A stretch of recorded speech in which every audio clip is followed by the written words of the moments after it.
Hello and welcome to Live from the Apocalypse, everybody. We are a not for profit TTRPG studio that makes actual play content in the forms of streams and podcasts to raise money for nonprofits, aid organizations, and progressive causes.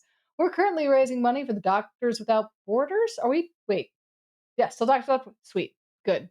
For Doctors Without Borders, definitely, who are providing critical care and disaster relief around the globe, particularly in Palestine and Ukraine. We ask if you like what you see here, take the $5, $10, whatever you can spare, no expectations, and donate it directly to Doctors Without Borders instead of giving it to us. They are providing life saving care. We are pretending to be elves on the internet. Uh, the donate button is right where the subscribe button would ordinarily be, and by clicking it, you can make the McElroy brothers yell at JD and interrupt whatever dramatic and important scene is going on. This channel does, now that you've written that, Brendan, I'm gonna say it like that. It's gonna be a problem. Uh, this channel does have some donation incentives. A $15 donation will allow you to give a player of your choice plus one forward. $20 donation allows you to give a player of your choice minus one on their next roll. And if you donate $25, you can force me, your GM, to run the game in a Stitch voice for 60 seconds. We'll not find the deal like that anywhere else. Now that that is out of the way, let us introduce our fine players. Beginning alphabetically, ordinarily we begin with Amber, but they are tragically ill today. We send them chicken soup and good vibes. So moving on to Bedlam. Hello, I'm Bedlam. I'm going to be playing Jerome Nears today, as usual, and yeah, we're dealing with some possibly interplanar things happening right now. I'm not sure. It's fine. It's fine. I don't know. But yeah, been through a lot recently. Definitely some near yeah, some people died recently. I'm kind of upset about that. There was a lot going on. So anyway, yeah, Jerome is attainted, doing his best to live the life of a good coven member, but things keep getting in the way because it turns out a lot of people don't like each other in this world. I don't know. It's a game about religion. Whoever saw that coming, I'm not even sure, but yeah. So we'll see how this goes. It's tough out there for a kind-hearted Satanist. Brendan, what's going on with your Lorbo? Oh, gosh, Mickey. Hi, everybody. I'm Brendan. He, him, playing Sefer, they, them. Teenage Frankenstein, thembo in a trench coat. Really going through it. V2 rocket in high school. Um, they have, I think, maybe just gotten back into their body again. Maybe. Sure would stink if the ominous positivity fox exploded for nothing. Um, uh, but it's fine. It's fine if Soren loses their tether to the mortal coil because they can just take their turn in the dog. Fine. It's fine. That's how this game is going. We're all just gonna be rusty. Everybody's gonna have the opportunity to be rusty. JD. Hey, I am JD. In this game, I play Saint Thorin Augustin. Who knew that you shouldn't ask a revenant to do what really should be a saint's job and try to reunite their friend with their body? It did not go well, and I really hope that my ominous positivity fox has not just disappeared into the Terran reality that I may or may not have caused. But I'm sure it's fine. Everything is always fine with Soren. He is doing great. Everything's fine, guys. It's really all okay. Oh, Dusty. Shoot, did I call the dog Rusty? I sure did. This game is fine. Everything is going great with everybody. Oh, right, I'm Della. Hi, I play everybody else. The end. Yeah, you don't need to make me big. I tried. I got you. I got you. Uh anyway, so when we last left off, uh Sefer had the opportunity to have an enlightening conversation with themselves in voices that drifted rapidly toward uh oh, who is that actor that I'm thinking of? Owen Wilson word. Oh god, yeah, we were just deep in an Owen Wilson spiral. It was it it was not great, but you know what? You got a lot of great information about that. And in the process of doing that, you got realized that in order to enter your body, you needed to adjust your shem. Uh, Jerome and Soren, not really knowing a whole lot about homuncular electronics, but having Sefer there to guide them, and both of them sort of being creatures of sort of extra, primarily ventral planar, uh, sort of origins. Yeah, okay. Uh, okay, JD. Maybe they had a shot. Uh, right as they did so, however, there was, for the second time, a rending of space centered around the ominous positivity fox. I'm gonna need everybody here to roll with spirit.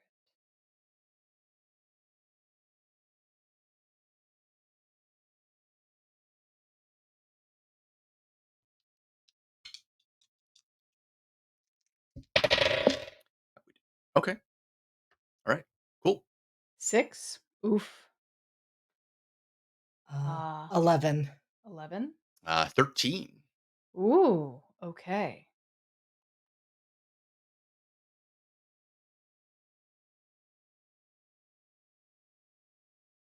The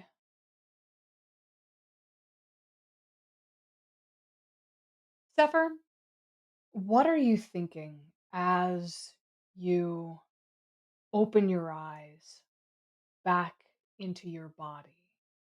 You're lying on the table. It feels something's off, but you're not sure what it is. What are the first things that go through your mind as you're back in yourself? And you see this, you experienced that. There's a moment where you experience that through both your own eyes and through Dusty's eyes. And then it's all you. You're back in your body. The rend is there. You weren't there for the first one, but Soren, you know that this is more persistent than the last time. The last time it was a split second. This has continued on for multiple heartbeats, even your own slow heartbeats, Soren. What goes through your mind, Sefer?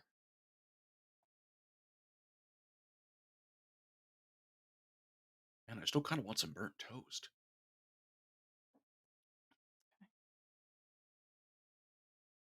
Okay. Vague cravings. All right. Soren, it keeps going. It's not collapsing back into a fox. You can feel a pull. There's something tugging right behind your sternum. What's going through your mind? At first, no, not again, but related to this exact experience. Then, with that tugging sensation, a much more desperate no, not again, related to when he died.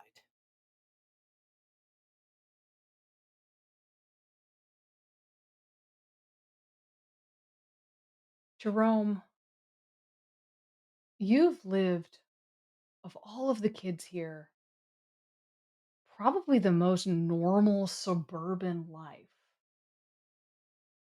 Like outside of Imogen, like who's not present in this room, uh,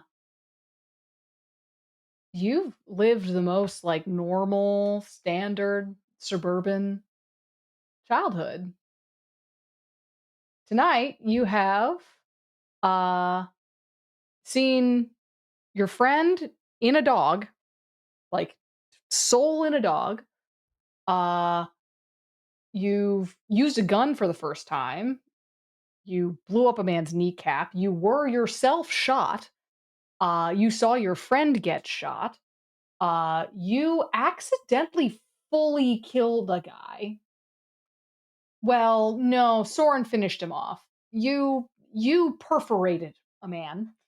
He probably would have died eventually. Yeah, that's true. There was a window for medical intervention that Soren took care of. And now you got to draw with a Sharpie on your friend's back, which that's sort of within parameters for high school. Uh, but now there's this. What's going through your mind? Well, while it's yeah, it is possible that I've lived the most mundane and suburban life of everyone. It's there have been a couple of instances, having somebody plunge their hand into my rib cage to take out one of my bones, or perhaps the subversion of other kids and leading them to perhaps a demonic doom, which I don't really question, because perhaps it's for the greater good, but I don't really want to know the details. Who knows? Maybe that's something he will deal with later. So like, what's going on here isn't too bad, but it's completely surprising. This is something that Jerome has not dealt with before. A rending in what seems to be some sort of reality, and his friend and pet switching places. Not switching places. Actually, I don't know where Dusty is. Dusty's body is here, but I've yet to see whether or not Dusty has come back. But more, also just kind of focusing on the fact that Sefer seems to be back in their normal body, which is great. That's I think a little more important than necessarily yeah, I don't know. It's at least more in the forefront of where Dusty is right now. Like where is Dusty? What happened? But it's yeah. So I don't know. Taking it back, there's a lot going on here. I would say Jerome is mostly rolling with this because there's while yes, the most normal suburban life out of everybody here, this is still not outside of the bounds of I think what Jerome's had to deal with before. So yeah. It's true. Yeah, I don't know, taking it in. Glad that Sefer seems to be coming back, and probably not going anywhere near that rending that's happening. Maybe backing off a bit from it. Stepping away from the table, stepping away from where the ominous positivity fox was. So. You try have a moment where you try to step away, and you also feel that tug behind your sternum, but it's a lot more insistent. It's a lot harder. You think you step away, but you find yourself walking forward. Uh-oh. That causes a little bit of panic. Loss of control. That's not great. Yeah, Jerome's going to try harder to step back in a more panic fashion. Would you like to make a blood roll?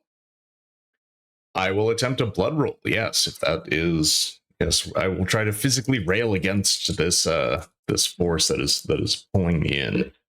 Now, are you still in your demon form?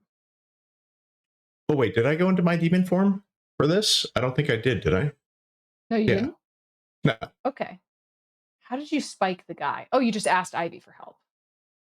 No, that happened not of my volition. If I remember Oh, right, that was not at all my you choice or can't. anything that I wanted to have happen. Yeah. Yeah. Okay. In Cool. fact, not entirely sure how that one happened. Other than Yeah. it sounded like, oh wait, what was it? Who was the lead of the coven who might have been speaking to me from afar? Who I originally thought might be Ivy. Tia. Tia. So there's a good chance Tia might have had something to do with that. But yeah, no, I never did end up going to my full on demon form. Okay. Cool. Uh, All right. So you don't get the bonus for that. oh, but this is a uh, this is not par for me. This is in fact an 11. So like that. Oh Ooh. wait, I didn't even add my blood stat to that. That's a Oh. 12. Okay. Yeah. You So are okay. all right. You are able to resist. What you all see is what the pair of you see, and um what Father Chapek sees as he starts coming down the stairs is that jag in space time weirdly looking like a broken pixels in space, and Jerome is being pulled toward it. You can hear the boots in the armor scraping against the floor. So here's what I'm picturing happening here because I recently took that tough as nails move, right? I think this has something to do with maybe Jerome being able to use a little bit more of that kind of bone armor, maybe a little bit more at will, maybe Ooh. something weakened a bit when Tia might have done something to kill that guy by having bone armor like stabbed through him. So picturing now with this blood roll, like using the like bone to just like dig into the floor, to like into the floor and keep me from being pulled forward physically. So almost like bird talons, like coming off the back of your heels and digging into the floor, almost like spurs. Yeah, I was thinking with something a little more like straight down from the bottom of the heel, maybe not curving quite like that, but almost like an extension of the shin and other bone material, and just go whoa, right, like straight down into the floor. Yeah. Awesome. Awesome. So you guys hear the crunch as these spikes of bone lance into the foundation of the crab shanty. Uh the bone magic is too cool. It can't belong to only one person. Uh and you guys yeah, you guys see that. So you are stopped. You are stopped on the floor, sort of like trying to fight against this pull. And you guys also begin to see a red glow inside the like against the surface of the armor as if it's being lit from within. And you can feel this pushing you back from this space, right where your lower rib should be, helping brace you against this force. Father Chapek comes downstairs and just says, "What is happening?"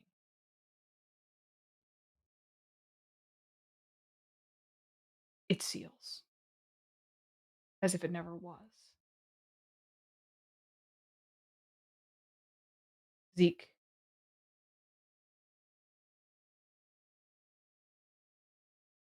collapses on the floor. You hear Dusty whimper and walk over and start licking Zeke. Uh, in that dog like, "Get up, buddy. Are you okay? Get up, buddy," kind of way.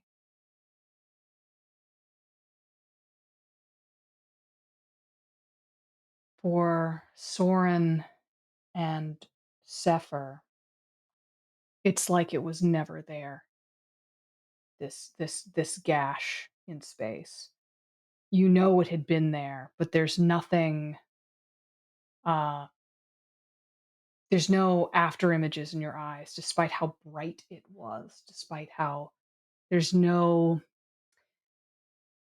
there's a little bit of disturbance of dust on the floor to from where that bizarre not wind was coming from, was emanating, the force was emanating from this. But for you, Jerome, you are left with the feeling that whatever this was has marked you in some way. You have this feeling now of being watched by something else.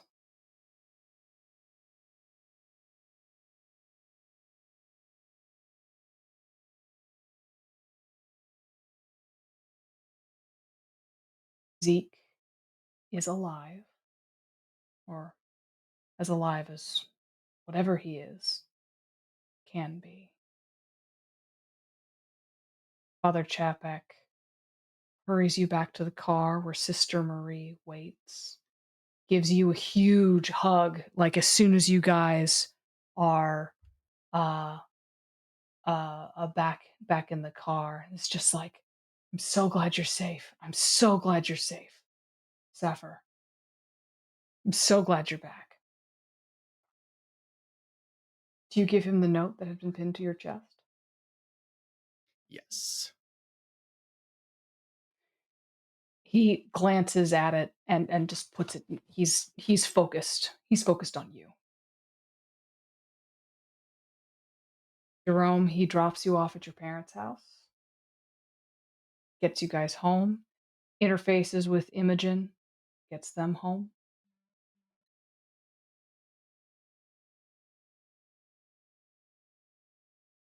It seems impossible.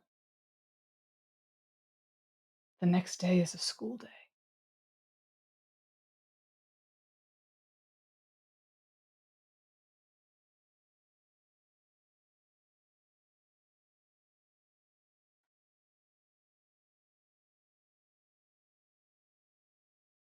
Do you guys do anything else that night?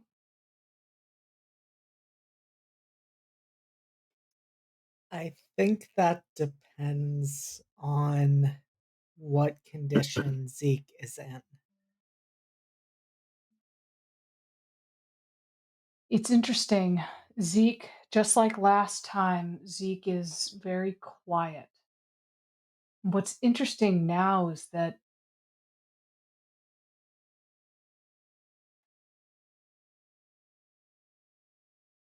he feels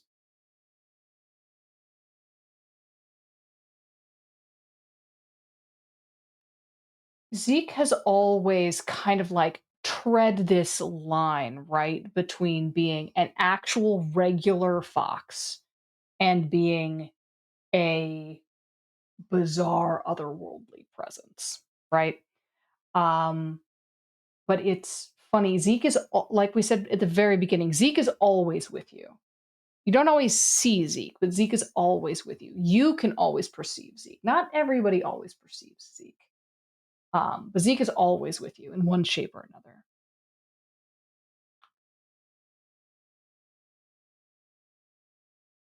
Zeke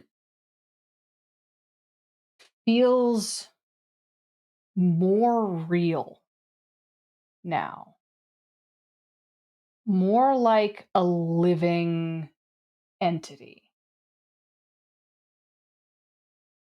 Usually, when Zeke has been stressed, he gets this kind of like, again, ominous positivity fox, gets this very kind of stoic demeanor that is very unanimal like. What you're getting now is that very canid, open mouth, wide, those moon eyes, this crescent moon, like whale eye thing that dogs do when they're stressed out, and that panting, that like tongue not fully extended from the mouth, that panting, uh, that dogs do when they're in pain or upset, sort of lying very still in your arms, sort of trembling a little bit, being looking a lot more like an animal that's been caught in a trap than the whatever Zeke is.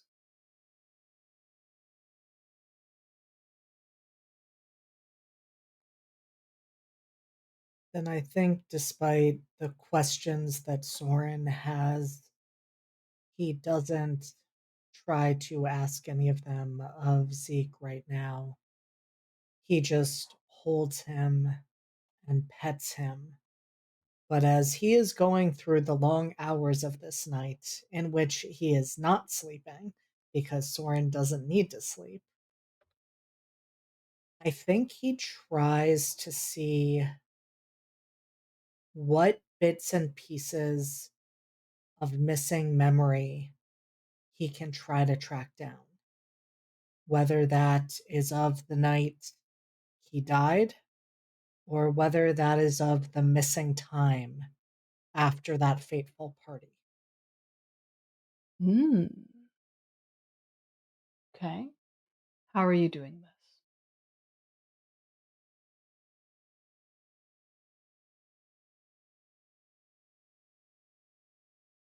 I absolutely know I'm going to fuck myself over with this, but I think it has to be a mind roll, which is exactly what Soren is very bad at. And so I think he is Okay. literally like lying down on the bed, trying to go to the last point he remembers and seeing where he can get to next.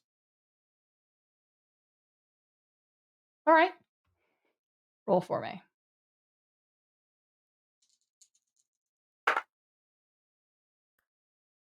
It's a two. My man, my guy, my friend, my buddy. Just gonna make a note here. We're gonna This come is back. fine. We're gonna come back to you. Sefer, is there anything you're up to tonight? Your parents are so thrilled to have you back. They are fussing, fussing, fussing over you all evening, bringing you food, bringing you any everything you want. Burnt toast. Sister Marie is like, I'll burn a whole loaf for you, whatever you need. Uh, So I think what Sever is probably going to do is going to kind of just get used to their body again, um, while also kind of trying to figure out that that subtly wrong sensation. okay. Yeah, it kind of sticks with you for a while. Um, a The analogy I'm going to give you, because this is very relevant to me right now because I just got new glasses, is when you get new glasses, there's always like a moment of like adjusting to the new prescription that you haven't had for a while. And with things like vision, it can be confusing and require a couple moments of like, is my depth perception like fully okay? It's analogous to that, but not specifically that. So, with sort of that context for what I'm kind of Mhm. thinking this experience is, what do you think? How do you think this presents for Sefer? This feeling of wrongness. I think it feels like, I mean, Sefer has always kind of been sort of awkward in their own body, in terms of understanding the space that they take up and how their movements work in space. But I feel like that's almost kind of like turned up to 11. Um, it's like that sense sometimes when you're like very very tired, when everything feels like it's on that like just barely perceptible delay. Mhm. Everything's buffering like just enough that you notice it. Mm. Mhm. Okay. To investigate this, what would you like to roll? Hmm.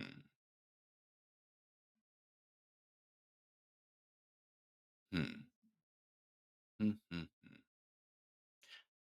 I feel like the way that Sefer is approaching it is very mind.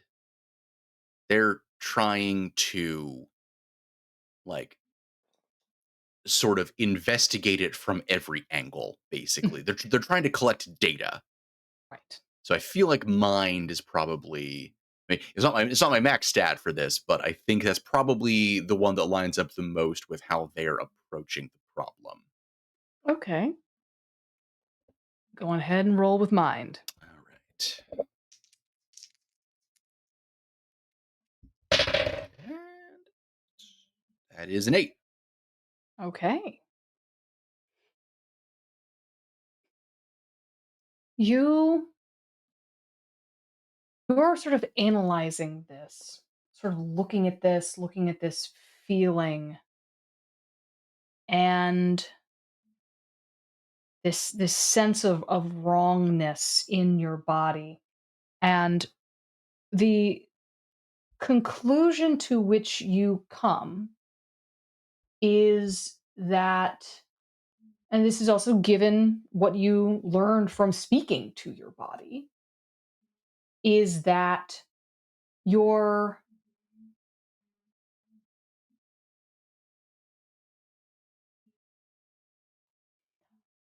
when you guys redrew your Shem, you there was a mistake somewhere along the line. Not a critical mistake, or you couldn't be clearly not a critical mistake, because otherwise you wouldn't be here. But something's off. Something's not right. You are not comfortably, your Athenor is not comfortably seated within your physical form. Mhm. It's not even less comfortably seated than it was in Dusty, but you don't think you're going, you hope, you don't think you're going to experience the same kind of like uh uh psychothomatic decay Mhm. that you would have experienced in the dog's Yeah. body. Not in danger of that, but something didn't get installed correctly. Basically, yeah, yeah. You put your IKEA bed back together after Mhm. moving, and like you're missing like one slat, and it turns out it was a much more critical slat than you thought. You can sleep. Mhm. But it doesn't feel correct. Yeah. Uh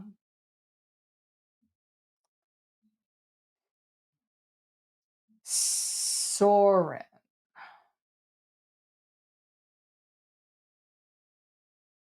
What is the last thing you remember? You know you went to Florida.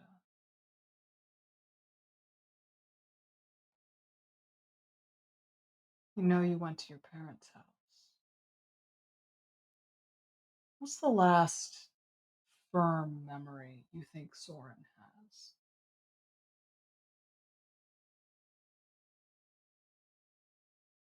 I think it is at his parents' house while he's standing there.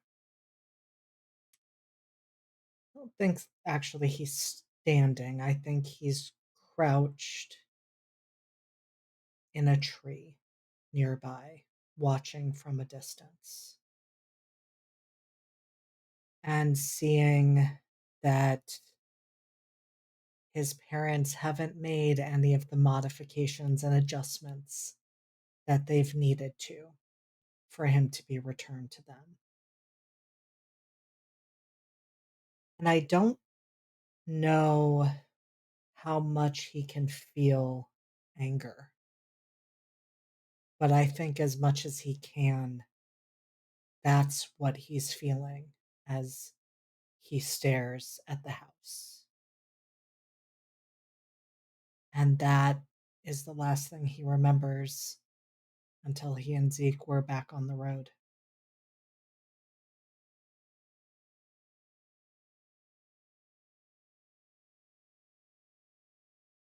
Now, you checked the news since you came back. You know your parents, at least if they were killed, it didn't make the news. No one's asked you about that.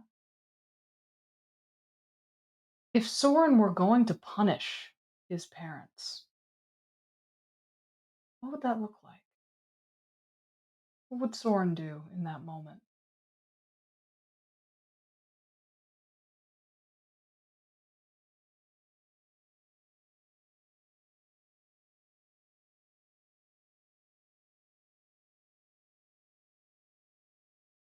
Soren had never let himself feel anger towards his parents. And even with the ways in which they have treated him, even in the ways in which people have talked about his parents, have made it clear what they see from them. He has never really felt angry. And the idea of killing them, when Zeke first broached that, felt absolutely impossible. But that was before he'd killed someone. And so, if he were to take revenge on them, he would sneak into the house. He would enter silently.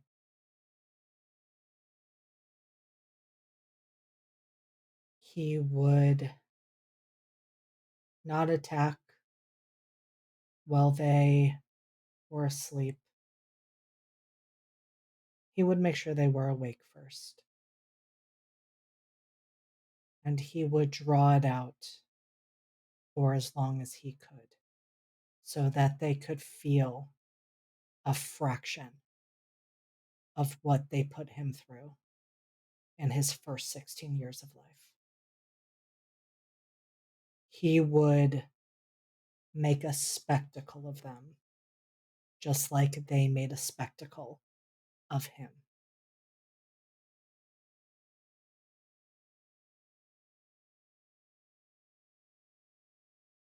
For a moment, while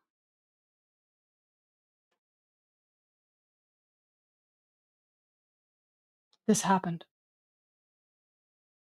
you remember it. You remember how it felt. You remember the sounds it made. You remember the feeling of vindication. You remember the feeling of disgust with them, with yourself. You remember the strange sense of peace, and then the dull resignation as you walked back out of the house, blood on your boots. You remember washing yourself off in the swamp. You remember Zeke quietly proud of you, speaking words of encouragement.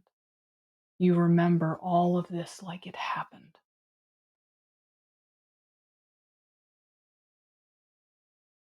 Did it? Did it? Did that? You remember it.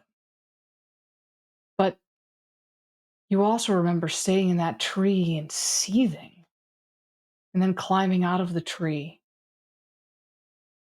Zeke telling you it's not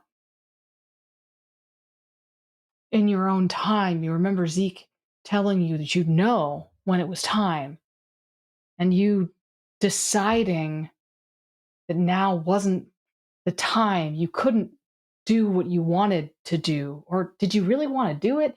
You remember that strong feelings of ambivalence, strong feelings pulling you in both directions. Like, I need to punish these fuckers. They need to feel what I felt. And also, I'm not that guy.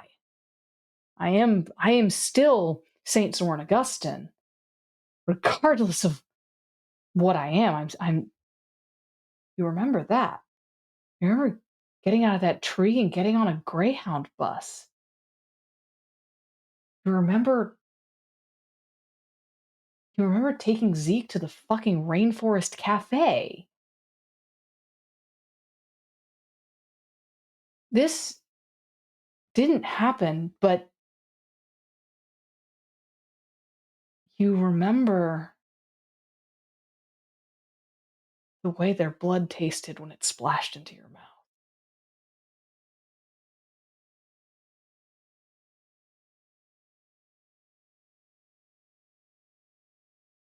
It,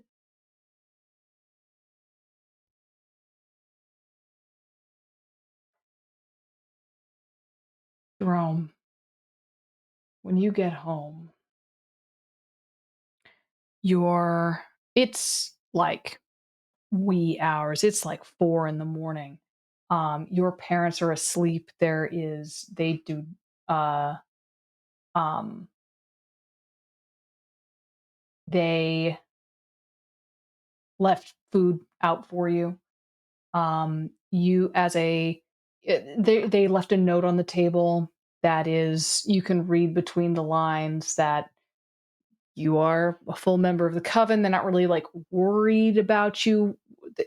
They're not worried about your safety. Really, they are worried about you getting in trouble with the law. And they don't approve. Like you get the whole like, yeah, we're like demon worshippers and cultists, but like, come on, it's a school night, kid.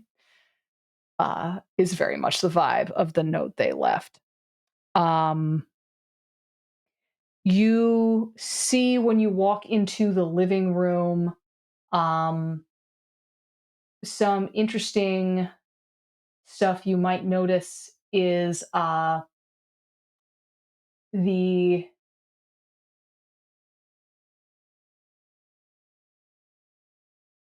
your parents are not big like gun owners. They're not like big firearms people. They don't need to be. But there's been like a display piece like rifle above the fireplace, but like an old flintlock thing that's been up there as just like a piece of decoration for as long as you've lived there. You don't even know if it fires. It's off the wall right now. You don't see Like, that there. you can see it in the room, or it's just not there.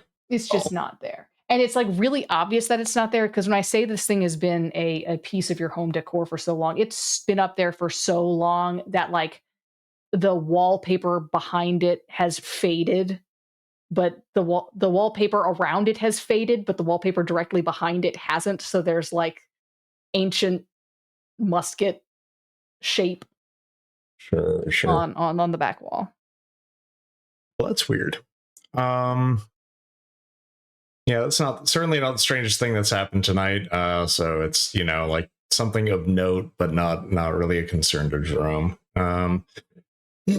Yeah, you can definitely read between the lines as far as that no goes. I'm sure Kathy doesn't want any more like extra work at work as a lawyer, involving Jerome. Yeah, I'm gonna say just wanted to make sure like Dusty was okay. Does it seem like Dusty? Is it still Dusty? How's he doing? Dusty seems roll with heart. Can do. That is a 11. Ooh, Dusty is uh Dusty appears to be fine. Clearly shaken, kind of doing that thing that dogs do like right after the 4th of July where it's just like a little shell shocked. Um like just like I don't know what's been happening, but I hated it. And Oh, that was is like actually a 12, but it doesn't matter. Okay, sorry. yeah, Yeah. you got a critical success. You are A plus. It's like you can read this dog's mind. Um, Clearly not a fan of what was going on. Appears to be unharmed. Um, I think the worst thing that has happened, like limping slightly from that ungraceful dismount from the car that Sefer made, but like that doesn't seem to be a like a huge favoring one paw ever so slightly. You wouldn't have even noticed if you didn't weren't so familiar with Dusty. Uh, the fully though the big change is that every time you've come to your house previously, gotten home, Dusty's been like wandered back off. Dusty like walks up your steps with you and stands next to the door, waiting to be like let inside. All right. Okay. Yeah. Okay. Well, yeah. Of course, I'm gonna open the door and let Dusty in. I mean, yeah. No problem. Yeah. Maybe I'll make him some toast. Something, or at least scrounge around, see if there's some leftovers. Take a look at what's on my plate again. As this happened before, Drum doesn't eat enough. He probably should eat more, but he's not. He's not as hungry as you'd expect a growing boy to be. Maybe it's because he's partially fed by something else. Who knows? But gives Dusty some of the extra from his plate. I think Jerome's parents always make sure to make a little bit more than he necessarily needs or would normally eat. They've never said he should eat more, but They definitely buy food and serve you portions like you like a like what like you'd stereotypically expect a 14-year-old boy to eat. yeah. Um but yeah, no they don't So as demand. usual, yeah. Yeah, Jerome shares the extra with Dusty. So excellent. Um Dusty eats if you give him water, he drinks it all immediately, loudly. Um Uh, and when you go upstairs to bed, Dusty like jumps on the foot of your bed and like curls up and like goes to sleep like on all your knee. day. Okay. All right. Like Cool. Sure that'll be all right with the parents. We'll see in the morning. It's been a long day. It's been an exhausting day. I don't think it takes too long, even with everything going on. I don't think it takes Jerome too long to pass out. And Probably isn't going to get a full night's rest because school's right around the corner. I guess. Mhm. Back to it, I suppose. Yeah, yeah.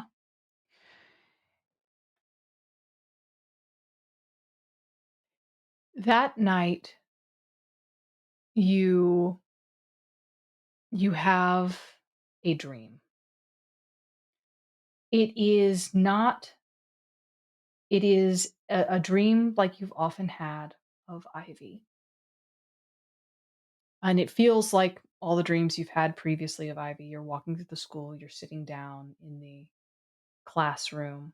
But this time, the difference is that you can kind of sense that there are other people present. Like you are sharing a dream with multiple dreamers. There are multiple other minds within this mindscape. You can't see them except a little bit like out of the corner of your eye. Um and you just sort of know in the way that you know things are happening in a dream like oh yeah that's like other people who are dreaming this dream and you see in front of you you see Ivy sort of resplendent in their um dark seraphim form. And next to them, sort of in front of them, is a much smaller, sort of framed in their glorious wings, is Tia, who says, "The sons of Adam have broken their compact with us. We are at war.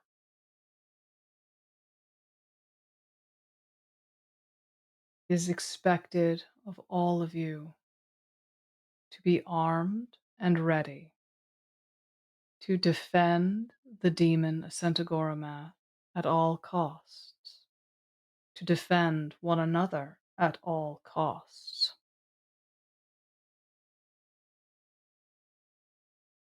It is imperative that we end this threat to our coven, to our way of life. Our goals cannot be reached by if these people continue to stand in our way. If they crave annihilation, we will bring it to them.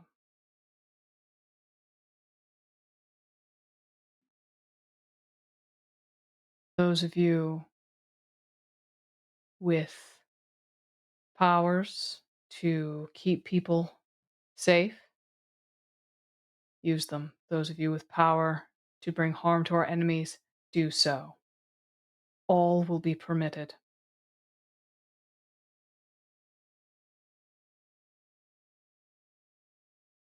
And Ivy behind Tia, not looking down, but looking directly into your eyes, and you can feel them looking directly into the eyes of everyone in the room, noting every soul loyal. You can feel that power radiating from them into you.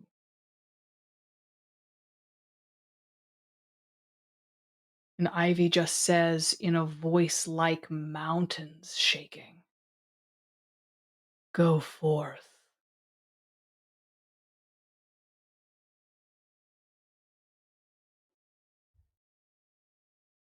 And you wake up feeling actually kind of refreshed, weirdly.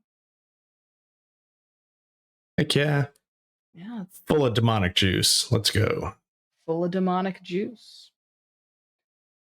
I think Jerome was originally a little concerned about like what about the church, with that decree. But after that, it's like, oh, okay, now we're just all in. Let's go. All right, cool. Hey, Ace is a good friend. I mean, I don't want anything bad to happen to them. So Yep. Yep. So it's school. You guys have school the next day. Your uh the excuse me. Uh Father Chapek and Sister Marie are both like, "No, you've got to go. You do actually have to go to school today. Like it is imperative for your alibi that you go to school today. The Pixies are cleaning up after us. They agreed to do that. That's very good. You've got to go to school today and be normal. You've got to be normal today." Why can't you just be normal? Father Chapek says within parameters. So you guys all go to school. You have a relatively normal, nothing weird happens at school unless you cause it to happen. Do any of you do anything, say anything? You do all have the same lunch. I'm gonna say nothing offhand. Probably would have been surprised that my parents would have wanted me to go to school after Ivy's declaration. But I could also see them following the same logic after letting them know everything that had happened, and which Jerome would have. It would have just been very open about everything that had happened the night before. Okay. Yeah. So, but yeah, I guess it might have come to the same conclusion as the other. Like, no, you should probably be there just in case, alibis, things like that. Mhm. Yeah. Okay. So I don't think. I think Jerome is not going to do his normal morning routine. I don't think Okay. he's going to stand outside and do his normal peddling of dark goods, as it were. So I think, yeah, I think it would just like go in, be present, and just kind of do like just get a feel for anything that might be a little different there, because you never know who's the parents of the other kids at school. For Mhm. example, of the children of Adam, perhaps, or like just kind of trying to note like, okay, what's a general feeling here? What's a general vibe here? Have things changed here, or is it just you know my family being all ready and geared up to go? Like what's happening? Hmm. Okay. So that little bit sounds like you are investigating a place of power to me. So why don't you roll with mortality, and if it is unmarked, mark it. Yes. Okay. Yeah. All right. Will do. So I guess I'm investigating a place of power, and where this would be the. Are we doing factions here? With this Yeah. be a yeah with a This is faction? So this would be mortal, I more assume. yes, mortality. Mhm. Okay.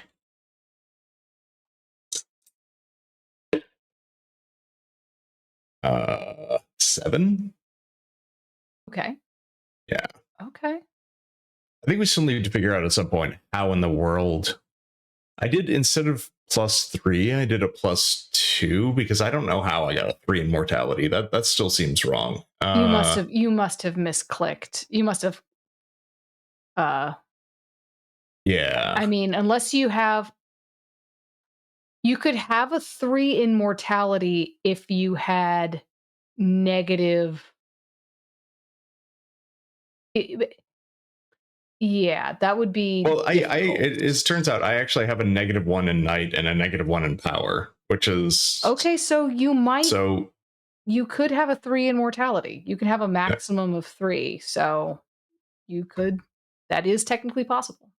Okay. Yeah, and I just at this point don't remember how this ended up happening. I do know that like I tended to kind of specialize in that, because that was Jerome's whole thing, is basically Yeah. um finding people and leading them toward Ivy. So like I do remember explicitly going toward mortality stuff. So if that truly is potentially a 3, and that wasn't incorrect, then that would have been an 8 roll.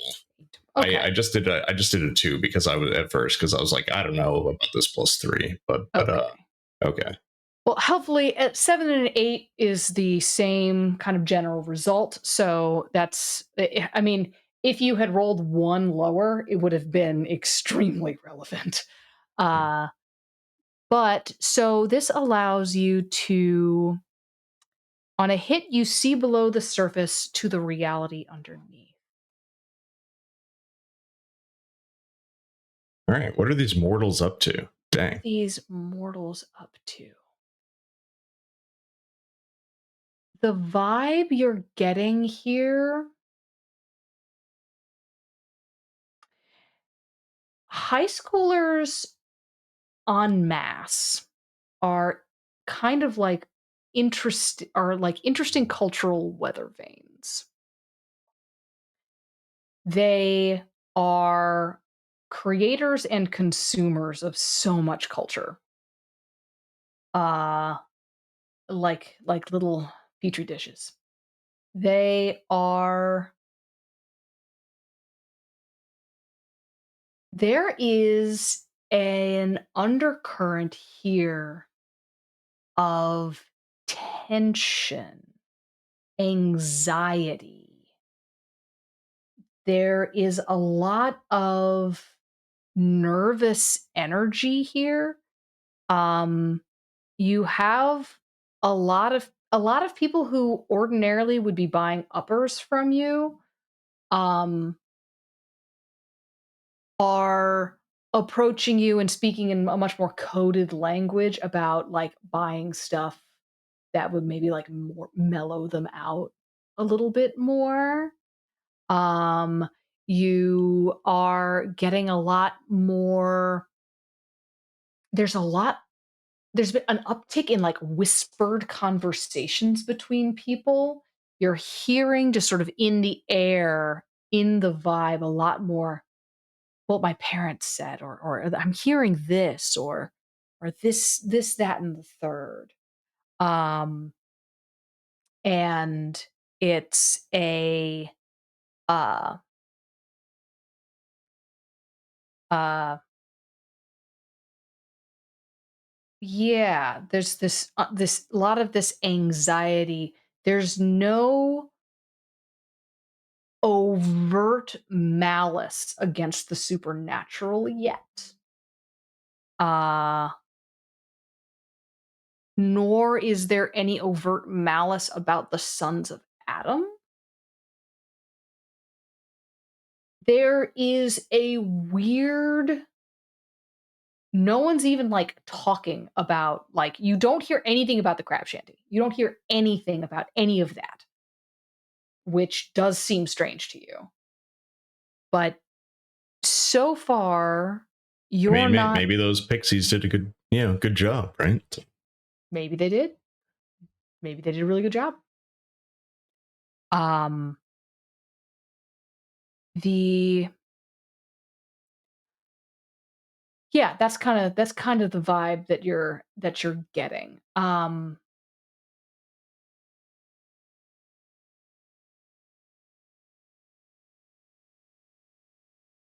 One thing that you do see is that you notice is interesting. Um, oh, the student council elections happened um, over during our break, during those that 2-week break. Um, were you running for freshman class president? Sure was.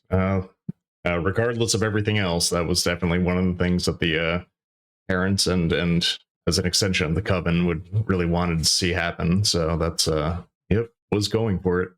Okay. The Okay. When Okay, so those elections have happened. The results have not yet been released. Um, you're not actually hearing a lot of chit chat about that either. So there's a lot of preoccupation with what their parents are doing, but there's not a lot of, like, action being taken at the moment. Um,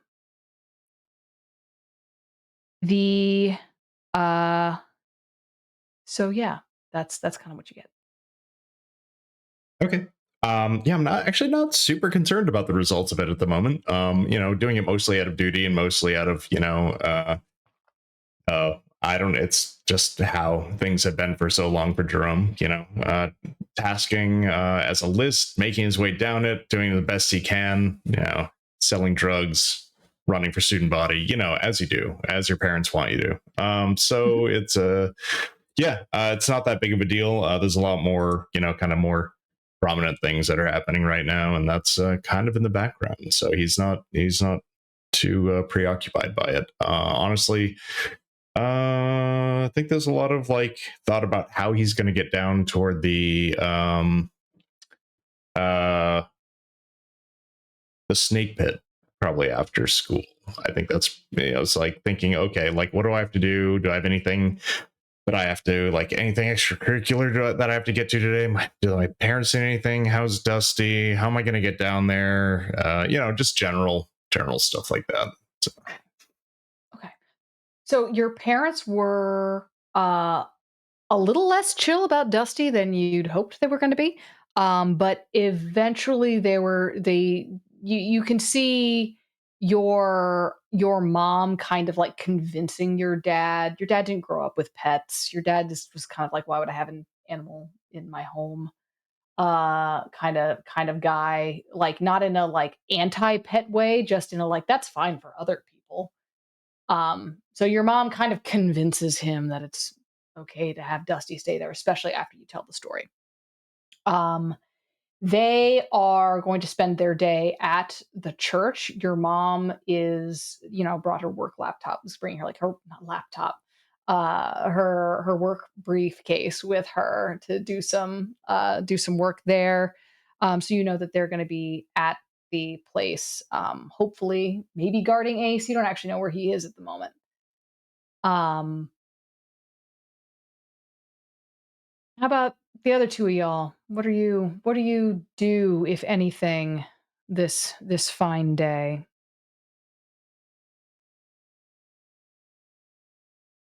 Any changes to routine? So I think that I think Sefer is still kind of trying to fully figure out the nature of what is wrong so that they can fix it. Um, feels a little weird about bringing it up with the fellas.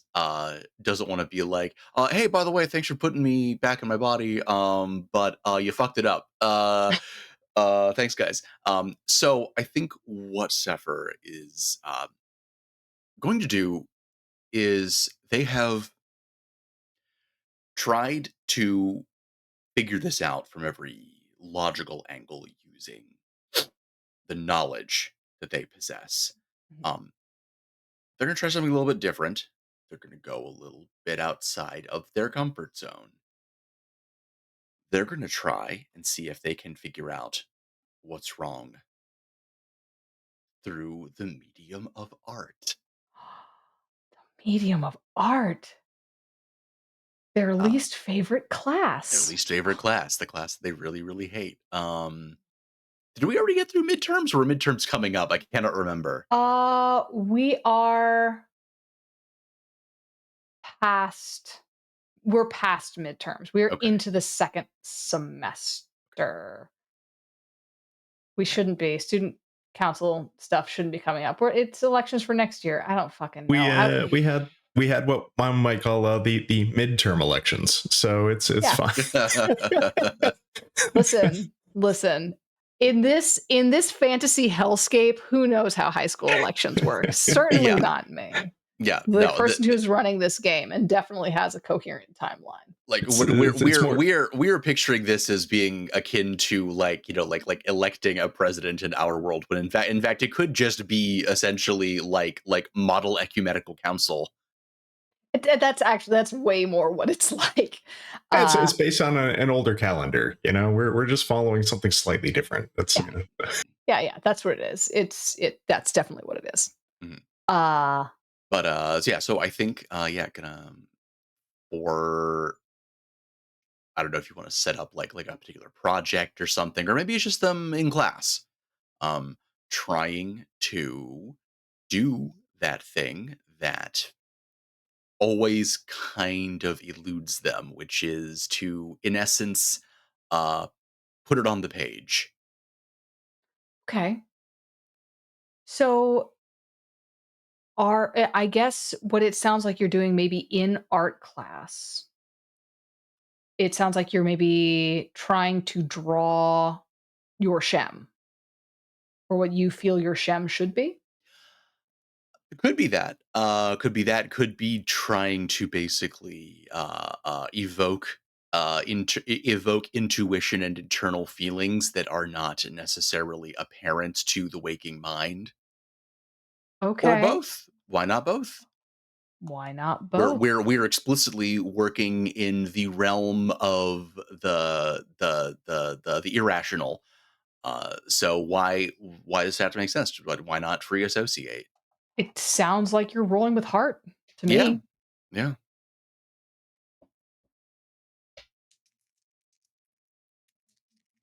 which is, hey, it's a bad stat for me. So Not a great stat for you. stepping outside of my comfort zone. We can do this. Let's do. We can do this. Come on, get obstacles out of the way. Shoot these dice.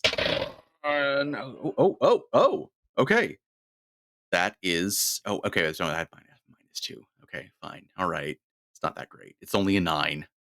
Hey, a 9 is a success. I got really excited because I rolled an 11 and I'm used to adding stuff to rolls. I'm not used to taking stuff away. Oh,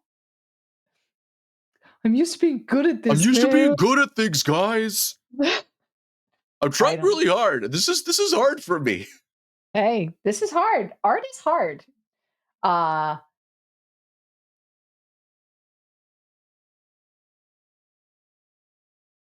okay.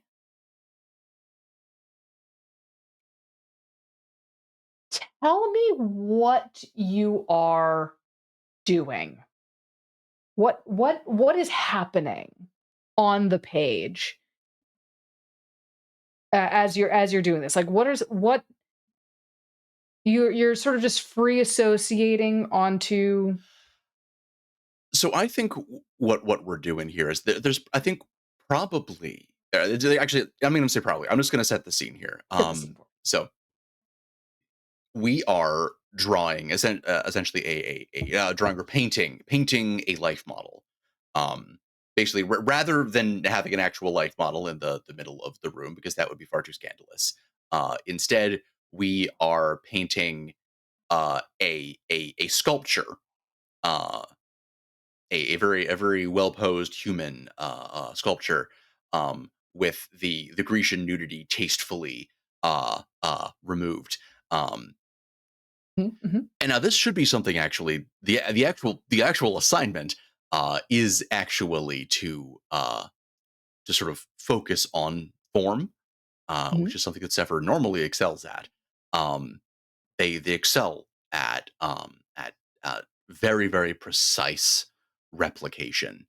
This is not really meant to be an exercise in impressionism, but Sefer's going off script, and so Sefer is going to be um, painting the form, but they are going to be deliberately adding abstract and impressionistic details as a way of sort of making form, making the sculpture, the still life, a reflection of themselves, making it into, in essence, a self portrait. This makes sense. You had this period of time where you did not have a function, right? You didn't have your instincts. You didn't have anything telling you what you were. So it makes sense to me that this aspect now coming a little bit more easily. It feels a little bit less like just like, I guess I'll slop some paint on, and feels a little bit more like you're you're putting something into this. You're getting something out of this. And as you're painting,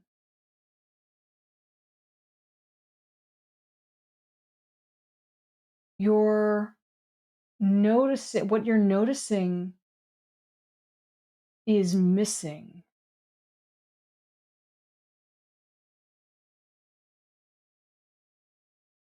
What's coming to your mind as you're sort of filling your canvas is this concept of the space that goes is left unfilled. You know, you were trying to talk through, you were trying to talk uh Soren and Jerome through like filling in the blank spaces in your shem, kind of providing like the shadow of what was there. Um and now you're thinking about space, you're thinking about how color and light fills a space. You're thinking about void, and the void that Zeke became, and you're thinking about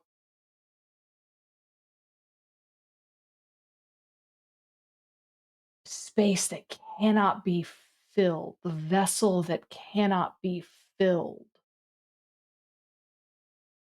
and how now you feel kind of alternately like your vessel, your you, is too big, but also too confining and in the same breath.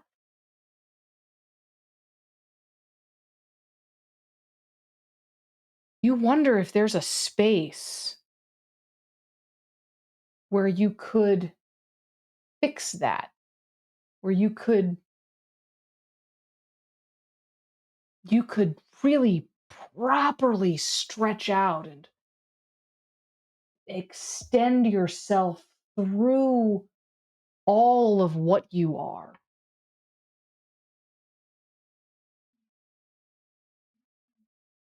Think for a moment you remember the phrase that from the book, we make them like angels. And as that phrase comes to you, as you are considering that, you feel a almost a pain, an itching between your shoulder blades.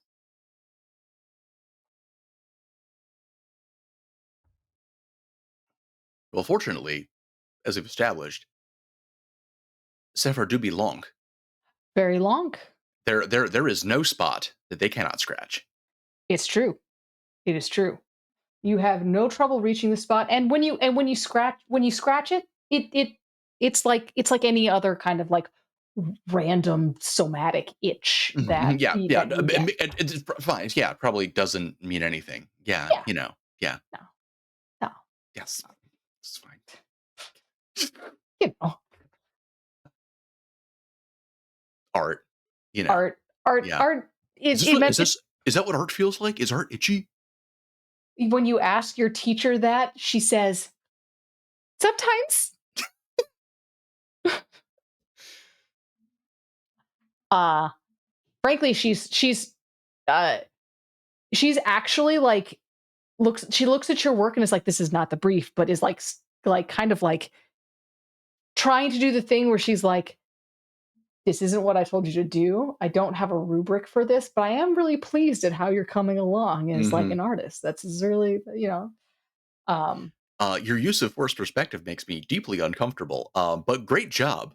yes, yes, and that's a good thing in art. Uh, uh, Soren, how about you? Anything, anything happen? So I think that might depend on a few factors because Mhm. I imagine that Soren and Sefer probably don't have too much to say to each other on the way to school, just given the general awkwardness of everything that has happened The in the past the vibe, 48 hours. The vibes So could be better. they could. They could be worse, but they could be better. Um, They're not rancid, but they're off. which is on par for Soren because everyone that he lives with, this seems to be what happens. So I think Soren goes in trying to do something he hasn't done in a little bit. He goes in trying to get attention on himself Mm. for being Saint Soren Augustine. And he does this certainly by approaching any friendly faces, but trying just to connect with members of the student body because there has been an awful lot of tension in this town recently. And it really is his role as a saint to make sure that everyone is doing all right and feeling welcomed and feeling taken care of. Okay.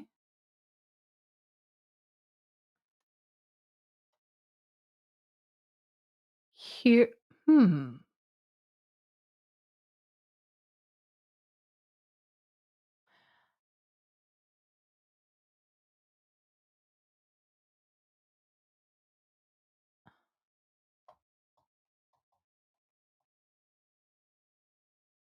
So I can see this either being hit the streets or put either hit the streets or kind of a mass persuade an NPC role. Hit the streets would be naming who you're going to talk to and then rolling with their faction. Um, assuming that sort of what you need here is like the concept of like notoriety. Uh, uh, or persuade an NPC is going to be sort of with heart. I think we're leaning more towards persuade an NPC. Okay. Okay. So roll with heart.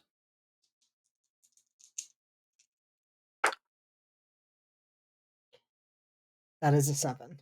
7. Okay. So what you're trying to get everyone to look at you, right? What are you trying to persuade these NPCs en masse to do?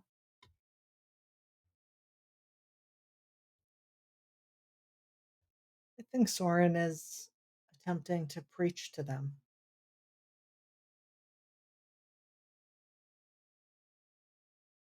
I think he's trying to get them to turn towards the church and remind them that there is salvation and protection there and that they don't need to be afraid.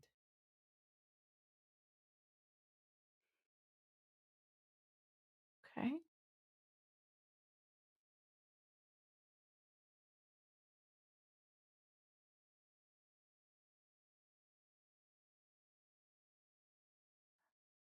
Okay, you are able to sort of get attention on you.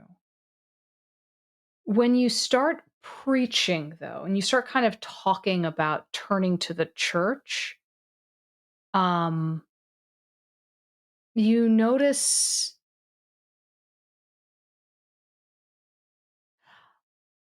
when you start talking about that, a lot of the thing a lot of people actually want to talk to you about though is that's freaking out a lot of them, especially when you have these individual nobody talks about this in a group. When you talk to individuals, people really want to ask you what death is like.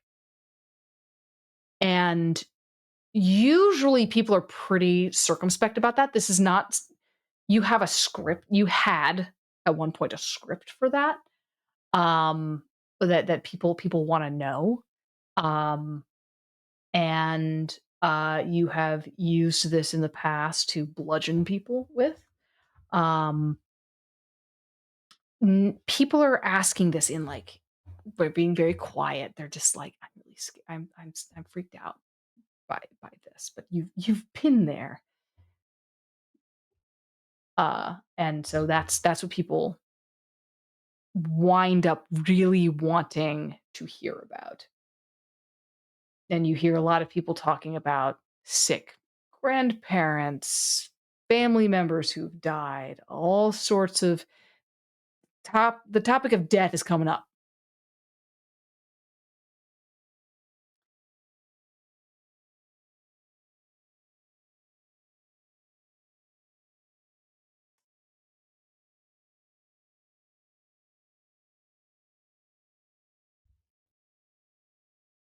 And that I think is what makes this a mixed success. Because Soren, keeps shying away from that topic and essentially goes back to just trust in the church, just trust in God, hold on to your faith, everything will be okay. But he keeps dodging it, and I imagine is getting progressively more rattled the more this topic keeps coming up, especially if those words do not seem to be landing and people are doubling down on the questions. It's not so much that individual people, this is always happening in like individual things. You'll like be talking to a group and everyone will be like, "Yeah, wow, man, that's so inspiring." Um and like one person will like stay behind and be like freaking out. Um so it's not so much that people keep doubling down, it's that this happens like 6 times.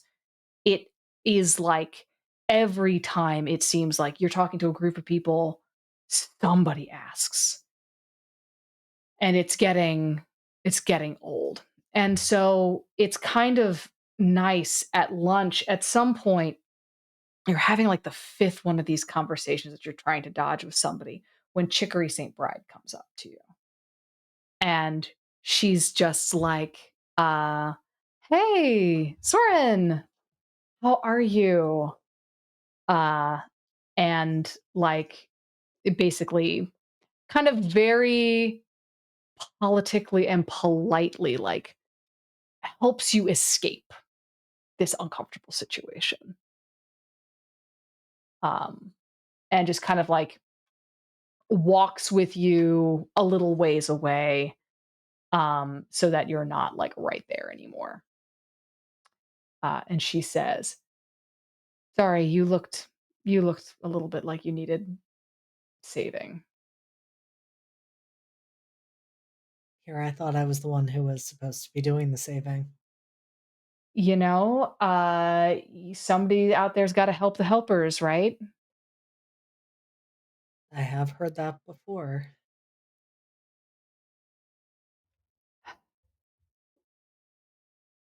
So, how are you doing? Like you you don't have to tell me. Like, but I know you're going through it and I know that it's probably really hard to she sort of gestures to her teal self and is like, "It's really hard to be the kind of person that people only ever want to ask one question about." And I don't know. I don't want to make you feel like you have to talk to me because you don't have to do anything. But uh, if you want to talk to somebody who kind of knows what you're going through, here's my number.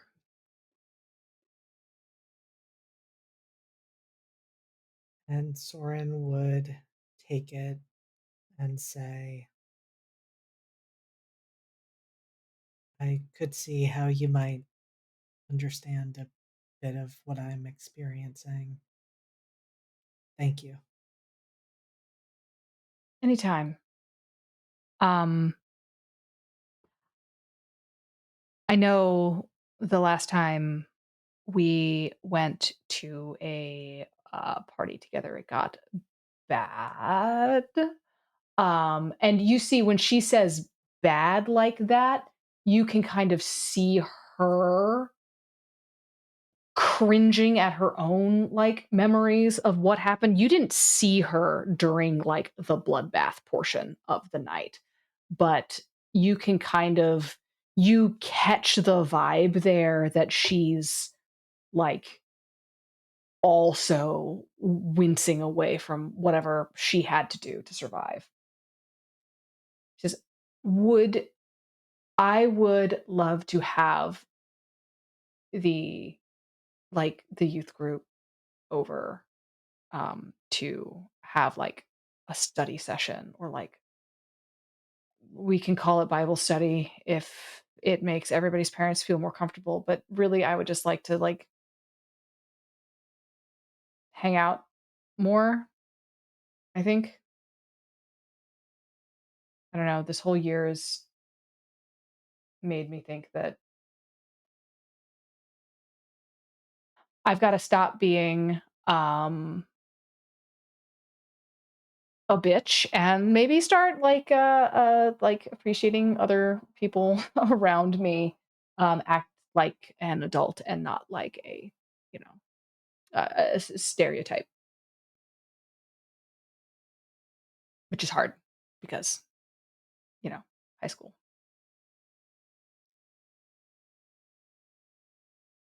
Well, for starters, I think having the youth group over could be very nice. And secondly,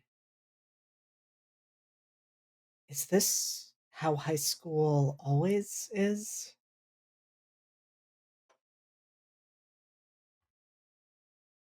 I mean, kinda.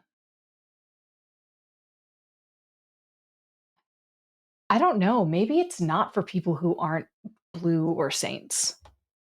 Maybe they're having like a great fucking time and it's like really easy. I mean, it's not like hard. It's just different. I don't know. Uh but I mean, yeah, kind of. You've you've either got to watch your back or you've got to straight up not give a shit about what happens behind you. Those are the options.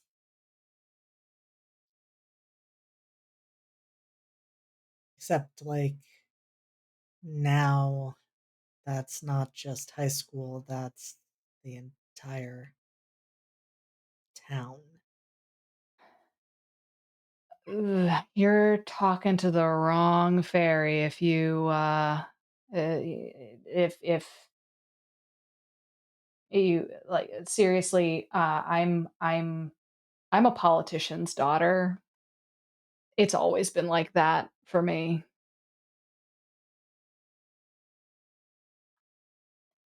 But anyway, I would love to have you guys over, maybe tonight, maybe tomorrow night. Um, if so, I was a real bitch to Jerome, so I would really appreciate if you would like he might need some convincing to agree to this. I'd appreciate if you'd maybe see if you could, put in a good word for me there. I'll owe you. I'd owe you one. I will do my best. I will also be honest. I do not know if I am Jerome's favorite person either, but I will do what I can. When you say that, she like looks a little like uh there's an element there of like, why would you say that?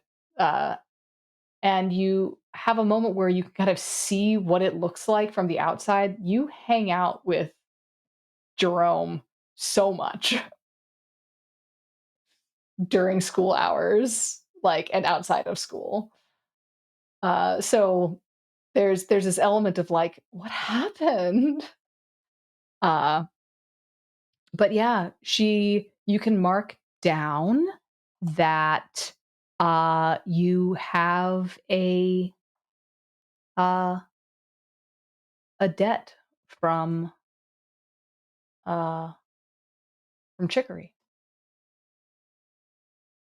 And I think and you also sort of successfully I think this almost more than anything else gets attention on you. Like the other thing you were doing is kind of like, yeah, that's Soren. That's what he does. That's Saint Soren Augustine. Like people are kind of used to you doing the ministry thing, uh, or to the concept of you doing the ministry thing.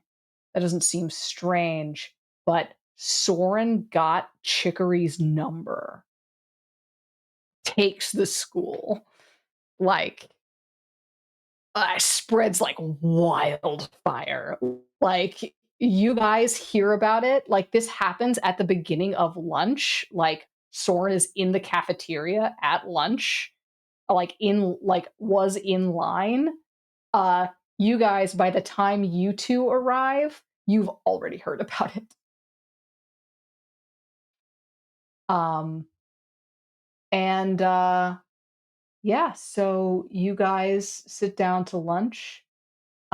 What do you fill one another in on, if anything? Uh, I mean, I think Jerome immediately would have commented about the chicory news because Jerome can't help himself. He's also a social, kind of a social being here. Uh, Soren, how's your conversation with Chicory today? I think it went rather well. And Soren like realizes that is a strange thing to be commenting on and pauses. How did you know that I was talking with her? Oh, I don't know. Everybody's talking about it. Are they? Yeah. In fact, I think Jerome probably like points around to like one or two like little small groups that are obviously talking and looking over at Soren and commenting. But yeah, Well, it's big news. I suppose it is. Actually, I'd wanted to talk with the two of you about that. Uh, she had said that she would like the youth group to come over to her house and spend some time there, having a chance to hang out outside of the usual locations. Jerome's immediately looking for the why of that because he just assumes that Chicory is maneuvering for something. Why?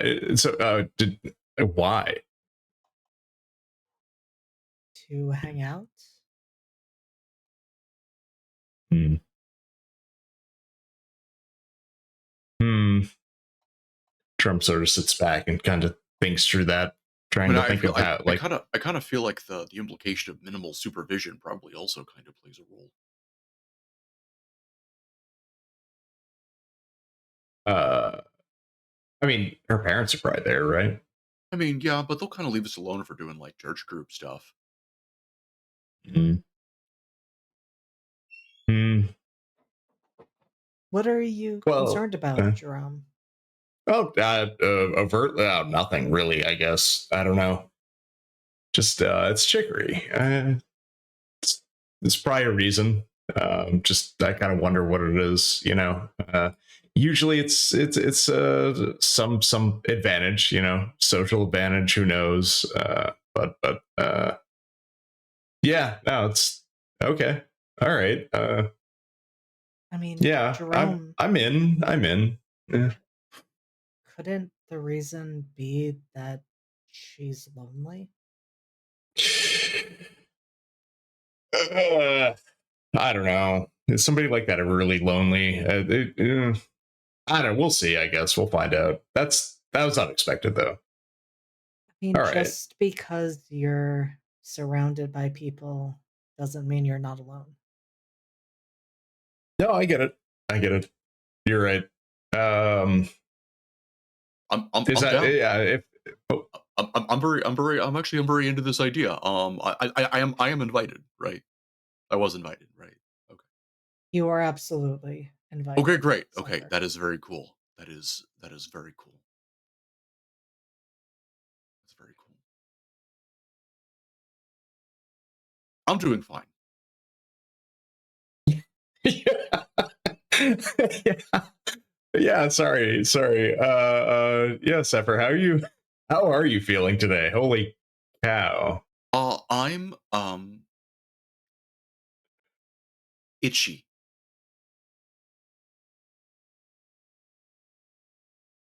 Like, okay. All right.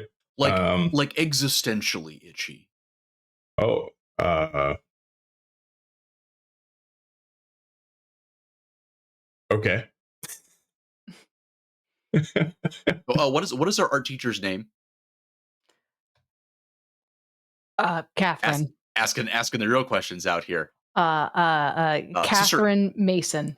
Ms. sister. Mason. Are they a Ms. or a sister?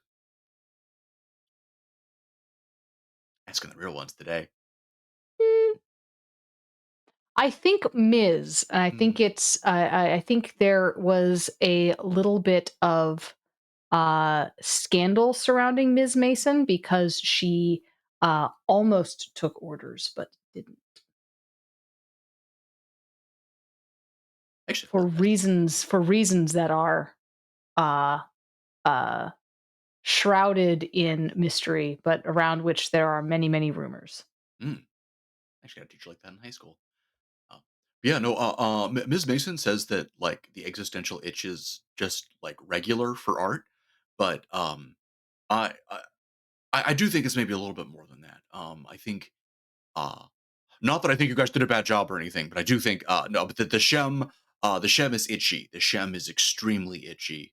Um, I should probably talk to Dr. Thesiger about that. It's a deeply itchy shem. Yeah, It was great though. It's a great shem. I do want to I cannot stress enough what an amazing job you guys did on the shem and getting me back here in my body being fine and itchy, eating delicious and nutrient rich lunch with you guys. yeah, I think that I mean it was mostly Soren who did like a great job considering the circumstances that we even pulled it off. Oh yeah, no, like But yeah, hence why I yeah, really sorry it's because to no, it's because I'm only reason I'm saying it is because like it's gonna come up eventually. It's gonna come up that my shem is super itchy, and I really do not want you to think you did a bad job. Like it's amazing. What you did was fantastic and amazing. It's just also very itchy. you know It's I also hear when you definitely like 6 different types of heresy. But that's a whole nother story. Look, some of us are I walking hear heresies. Like it's just I think all three of us actually might qualify for that. But the All 3 you know of y'all. I hear when you like break your leg, it itches while it's healing. Is that a Yeah, it could be fine. so, Yeah. Yeah, they could it's probably it. You know, it's probably just, yeah, do they do like physical therapy for shows? Oh, they got Dr. Thesiger. Yeah, yeah, it's just very itchy. But great, excellent, extremely good. And it's an amazing, and I'm glad to be here. Glad to be here and itchy. How is Dusty? okay, first it's coming back from that road trip with my dad, Sefer, I definitely miss hanging out with you. This is great. The Dusty is he was thirsty. Uh,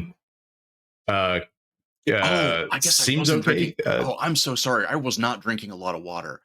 I wasn't thinking about that though. I'm sorry. I don't like in when I'm like regular time Sefer, I don't actually drink a lot of water. Homunculi don't really hydrate like people do. Um, it's a whole other um incredibly interesting process that we probably don't need to get into right here. But so yeah, I don't tend to think about hydrating as much, and I really should have been while I was inhabiting the body of your dog. And I'm so sorry about that, Jerome. Oh, you know, Please, it please give also could Dusty affect the extra water whole, for me.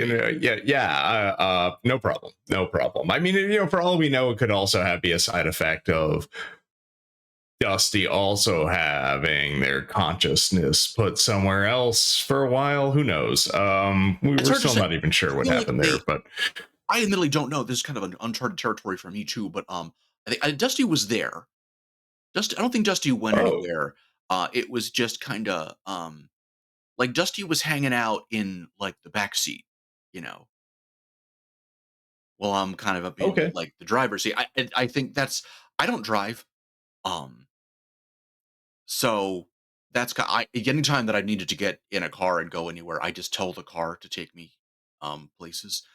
So the actual action is kind of actually unfamiliar to me, but I imagine that in the accepted idiom of driving, that it would be kind of like me being in the driver seat, left side here in America kind of position. Well, Dusty is just having a grand old time, um, laying out across the back seat, buckled up. Yes, very. I should well, you know, buckled in the whole time. Yeah, Trevor, maybe you can put that on your resume someday. That you've now been one of the few to drive a dog.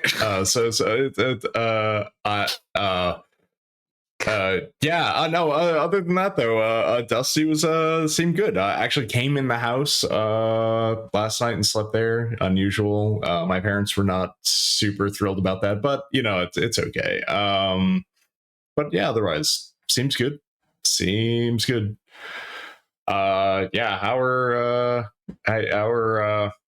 your and Jerome Walters. He doesn't want to say parents, but how are the sister and father?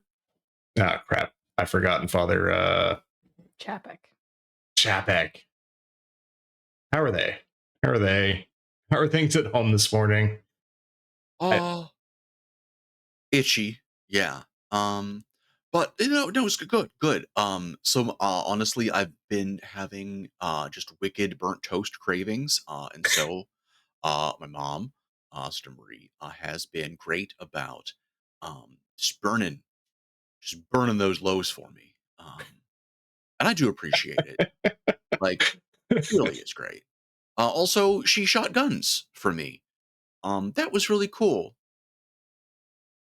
yeah, you're yeah, they seem to have both of them seem to have some experience there for sure. Yeah. Yeah, yeah. No, that's got no. It's kind of it's probably shocking to you guys. There's kind of a whole thing. Okay, so my dad, so Father Chapek, I met my dad.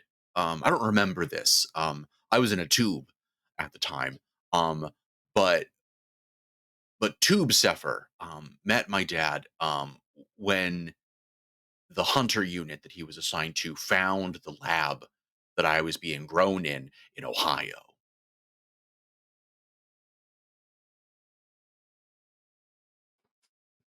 It occurs to Jerome suddenly that we're in the middle of a lunchroom in high school, and it sort of glances around like this is a conversation that just got pretty information rich, and and it's sort of like a Uh, somebody uh, you know what? I think Soren rolled well enough to get attention on him and Chicory. No one is paying attention to Jerome or Sefer right now. Like, oh good. you guys are sitting right next to him. People aren't really paying attention to the actuality of Soren, even. They're paying attention to this story of Soren and Chicory together that is it, it's kind of escaped containment in a way that no one was really prepared for. Um, And if I may, Della, I think since Soren has sort of stepped back from this conversation, I imagine he is doing some things to keep that going, like, taking out the paper with Chicory's number and looking at it and, making a show of kind of sighing as he looks at it and doing what he can to keep that attention on him and off of the others because he is also picking up like we should not be talking about this in the middle at of the least one other cafeteria. table, is partially drowning us out with their very bad attempts at stifling their oohs. It's kind of like become a thing. They're kind of like playing the penis game only with ooh. Like the one adult whose job it is inexplicably to try to keep kids quiet in the lunchroom. Did your schools have that? I don't understand. We had a patrol of them. It was by high school it was never really a huge deal. They tried really hard in elementary school, and it was always so counterintuitive. Yeah. Like the harder they tried to get a room chock-a-block full of grade schoolers to be quiet, like just the higher those decibels climbed. Like Yeah, there's like the one like lunchroom monitor, which is just like somebody's dad, mhm. is sort of like trying to get them to knock it Well, off, the, and that is also sort of shielding your the conversation. county budget won't actually let them just have an assistant football coach on the payroll. They do have to, at least on paper, do something educationally adjacent. Guys, this is a theocracy based on some of the worst stuff in America these days. The high school football coach is an absolutely that's all he does is high school football is like every fucking Is it isn't even a substitute history teacher? not even a substitute history teacher. Ah, Weirdly highest teacher and paid teacher in the school. Own position. Wild, yeah. wild. Nope, nope. Just teaches gym and football. hmm Um, How many times do you figure the coach there has tried to get Sefer to play football? I feel like it could be oh, basketball, honestly. so Or yeah, has yeah. definitely Just full on space jamming that has into the net. has definitely approached both of you about the basketball team and about football. Um, Probably more so Sefer than Jerome. Like I think yeah, yeah. Jerome has a bit of a reputation. It's not the reputation does not bother the coach at all. The coach is just sort of like, I don't know, I think the Olympics would be much cooler if all the athletes just juiced. Uh, Yeah. Let's make, run those make, numbers up. let's run those numbers up. Let's just fucking see what you can do. um, the coach does not give a shit about your reputation. Um, but it's really more that you are all elbows. There's very much a like uh weighing of like if this kid ever like fills out and stops Yeah, being yeah, yeah, yeah, like mostly sinew, yeah. could be could be something. We could make something. I'm gonna say the I don't know, conversation might kind of trail off to some more normal stuff, upcoming classes and things like Mhm. that. But yeah, I don't think Jerome had a whole heck of a lot left socially, but yeah. As if you guys get any privacy or get to a place of privacy, either after school or something like that, do you share the news about the church being on a war footing? Oh, Jerome? it's not as norm to share coven business, but a lot of things have been happening recently, and that's a good point. That's a good point. Um,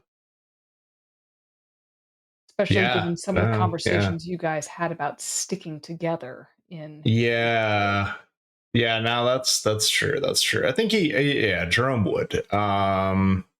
Yeah, probably before leaving lunch, mentions that they should meet up again after class. So yeah, at the end of the day, after the bell or whatever. So yeah. Okay. You uh do you send Chicory a page uh to so that she has your number? Okay. Absolutely. Um okay. I don't remember how pages work. I assume they work that way. Uh she sends you a message, very very brief message of you know, tomorrow after school. Um And Soren confirms that he'll tell the others, hoping that she grasps that he has at least somewhat talked to Jerome. cool. The So yeah, you guys are able you all kind of live close by one another now. Uh so since two of you live together and Jerome, you know, the Chapek residence, uh oh what's Yeah, I was on Sister my way, if I Chloe's remember last right. I name? was on my way walking to Yeah, school. Yeah. their house is on the way. Um so Yeah. yeah, So hey, kind of weird. I'm not going to call it a dream last night, but I think there was kind of a meeting for my from kind of like make sure like there he's out of earshot from any potential people walking by. Of like coven of my coven. There was a meeting and it's kind of a big deal. I guess. Yeah. They had a treaty. I think we might have talked about this before. They had a treaty with the children of Adam. I wasn't aware of it, but I guess there was some amount of surface tension that kept things from becoming anything more than they were. But the children of Adam have broken that, and declared war last night. So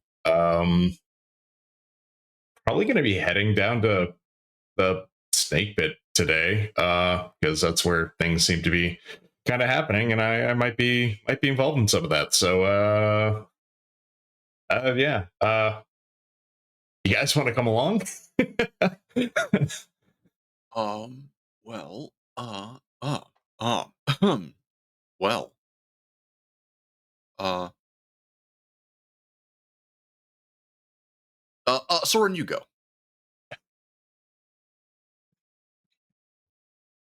I don't know what to say about any of that. When you say you're Yeah, going to the snake pit, yeah, that's where Ace is. is So is that here's the like thing. where the first stand is happening? Like you said Oh, I don't that know. that you I don't know. declared war and now you have to go to the snake pit, and that Yeah, sounds it's where my parents are. Seems like a best bet. I don't know. I'm not sure. Haven't been in one of these before. So a war. uh yeah. This is new. This was new. So I'm just doing what I think is probably the best thing to do. I they mentioned making sure Ace was protected, so that's kind of what I'm gonna go do. I don't know anything else yet, so I can't really answer you on a lot of that. I'm just kind of going with my gut instinct on this one. That's the right place to be.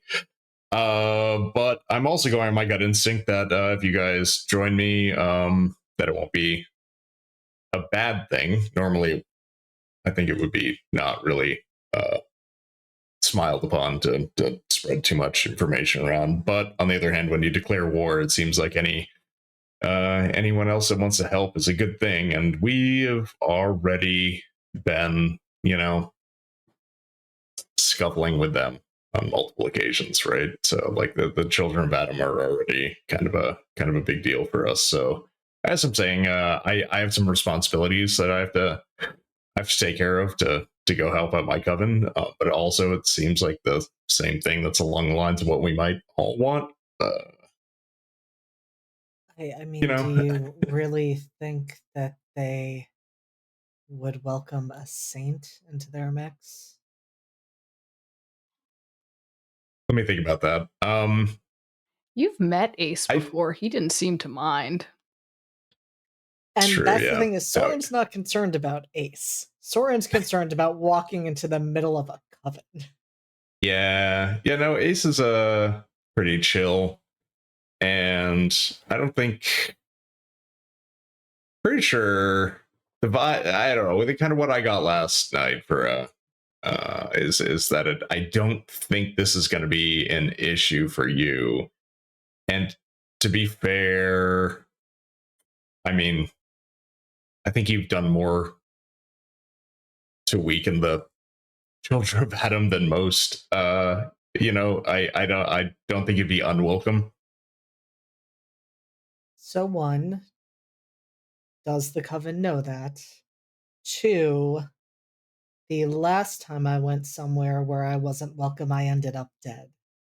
And I would like to Yeah, not okay. repeat that. All right, that's completely fair. I don't think they know, but on the other hand, I'm not sure how much they just know things. Sometimes they just end up knowing things, so I wouldn't be surprised. Trump sort of sits back. He hasn't really thought this through before. Like a lot of times things just kind of are said to him. He always assumes Ivy just kind of knows everything, but he doesn't know that much about Tia. But Tia definitely kind of made her presence known the other night through Jerome.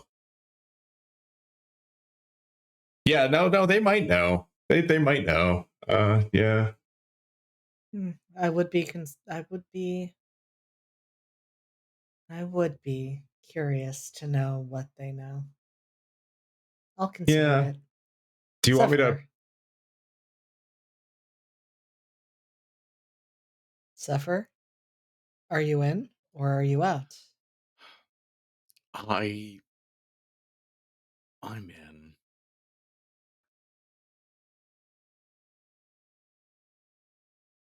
If you two want, I can talk to them before we go in. Just kind of make sure, that way we don't end up in a scenario where anybody ends up unexpectedly dead. We don't want that. I don't think it'd be that bad. I don't think that's the. It's usually not what people are going for. You're usually trying to help each other. So During in the daytime, previously in the daytime, if somebody showed up trying to proselytize, for example, which is the most likely thing they would assume Soren was going to be up to, they would be just politely asked to leave or like just have the door shut in their face. Um, at nighttime, there might be an unsanctioned fist fight about it, but that's more like the difference in the crowd that hangs out there, and often the difference in the combativeness of whoever's out there trying to proselytize at night versus the kind of people that proselytize during the day. So that in your experience, there has not been any issue with people of various faiths sort of showing up. yeah. Even protesters, it's very much like, yeah, all right, this again.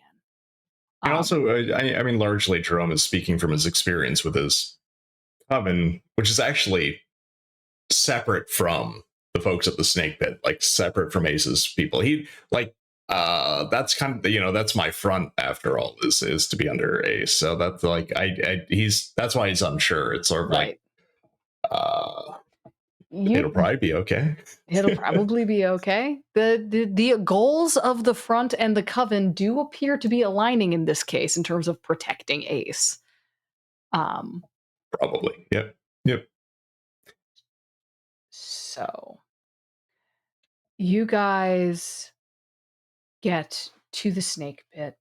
Either the classic high school experience of riding bikes, or Sefer commandeers a car and asks it very nicely.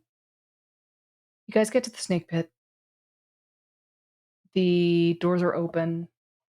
The No, the doors are not open. The doors are shut, but when you walk up, Jerome, they open. The person at the door, um, it's a guy, not a member of the coven, not a coven member, but a regular at the snake pit, one of Ace's guys, is there, and he's just sort of like, "Hey, Jerome, Hey, um, so yes." yeah, they're willing to help.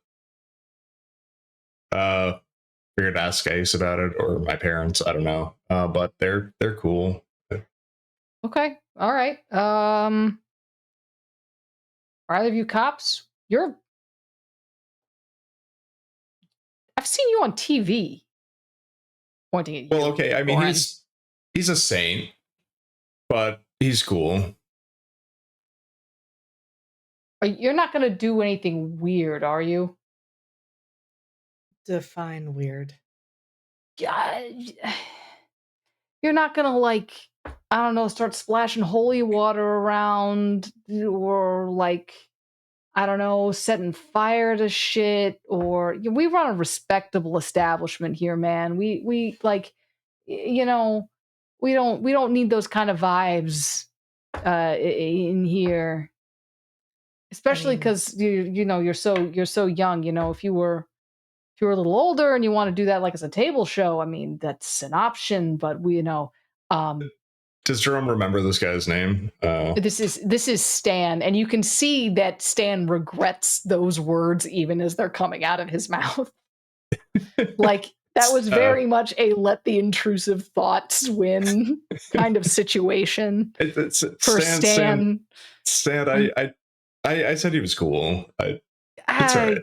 I yeah, do go in. I've got to talk to. I gotta.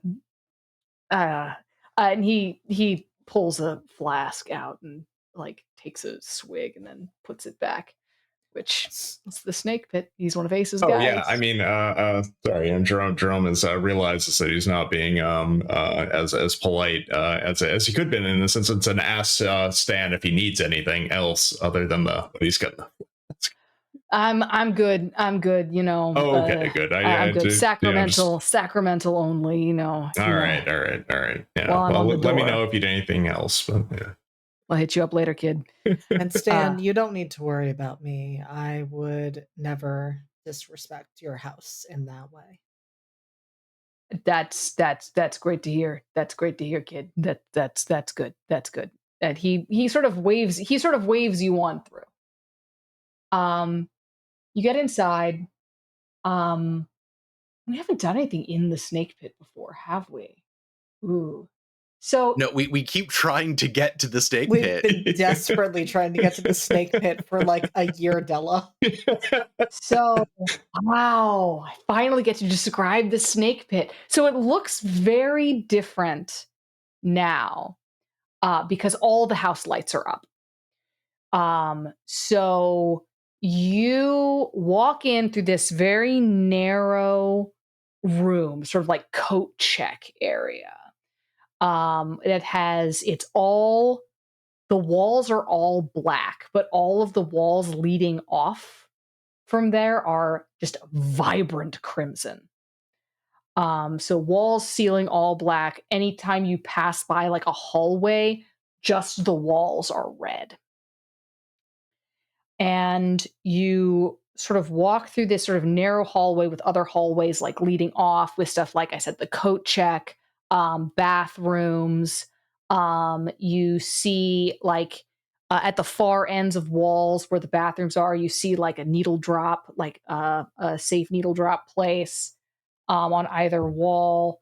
Um, you see and then you like go through this like velvet curtain, this black velvet curtain that sort of iridesces like red and gold, and that opens up into this huge warehouse space that is full of sort of appears to be built on like four like like a conversation pit on steroids.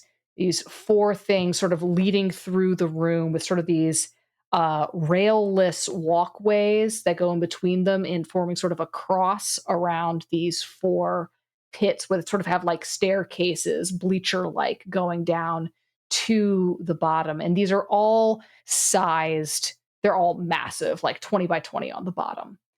Um, there are hangings sort of coming down from the ceiling that provide some sound dampening.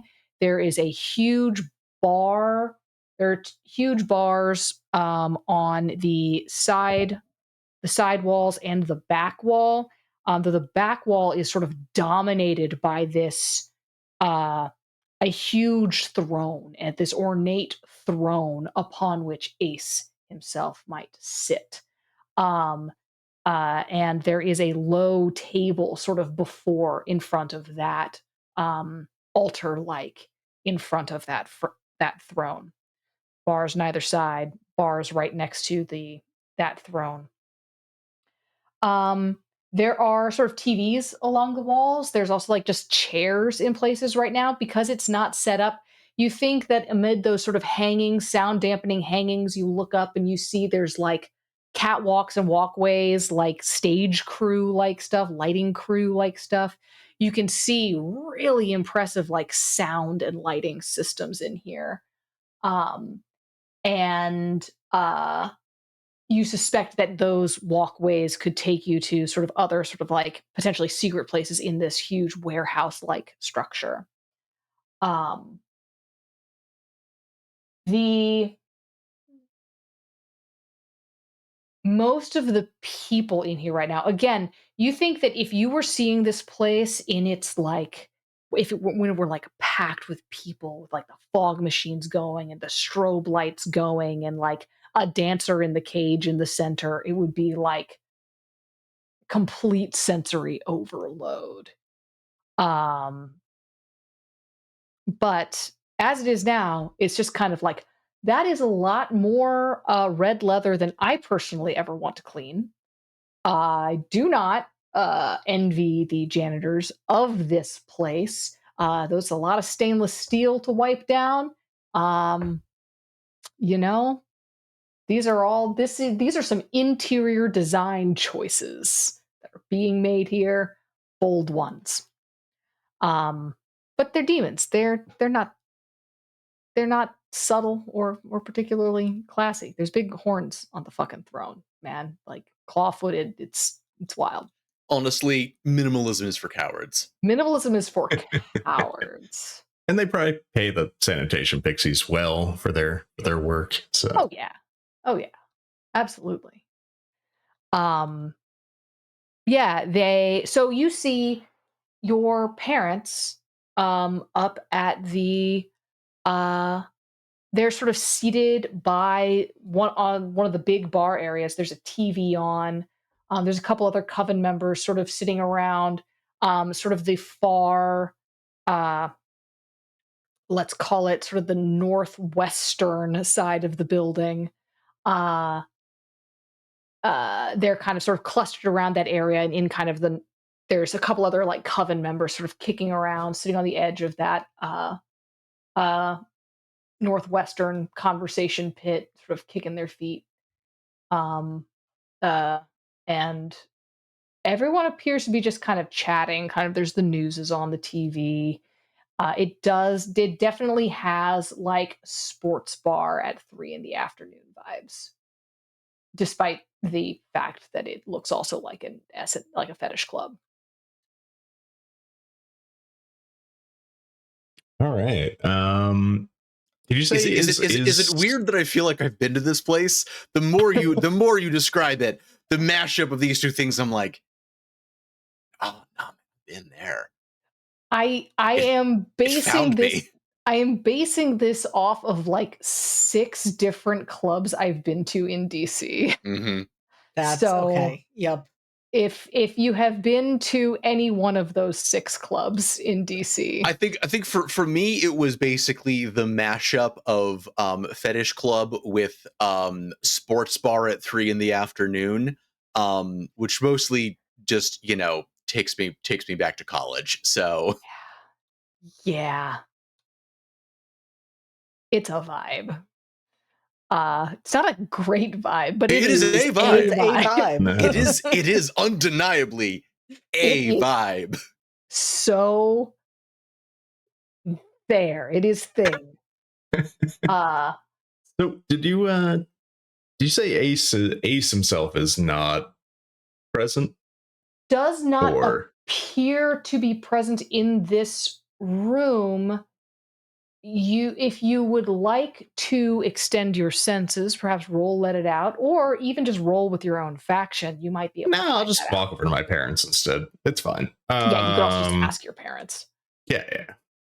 So I head over to Um, the parents because they seemed like the closest thing to an authority that might sanction my friends being here. So yeah, they are sort of sitting there.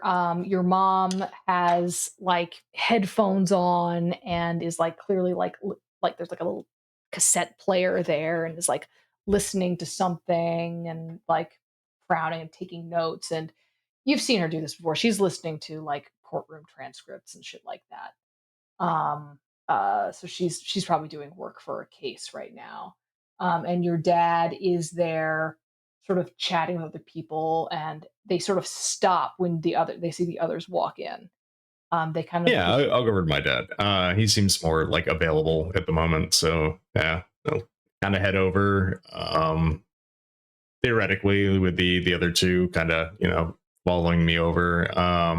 Or at least Jerome doesn't look back. He might assume that they are following, or maybe they've stopped. But yeah, I guess his dad's attention. Well, I think he already had his dad's attention yeah. walking in with them. But yeah, walk up. Yeah. Hey, Hey, Dad. hey, good to see you. He So sort of stands up, gives you a hug. Uh yeah, hey, what yeah, school went well. Still don't know about the student election results. And you've met Soren and Sefer before, right? yeah, I I believe think. I believe we have met. You see him, he's looking at you both and just sort of says, yeah, what brings you here today? Well, you know, with last night's stuff, I think they would be a good help for us. And yeah, they're cool. So Oh. this isn't entirely off the cuff. I explained everything that kind of happened like last night, right? Like they kind of know what they're doing here with the children of Adam and everything. So made sense to me. Right.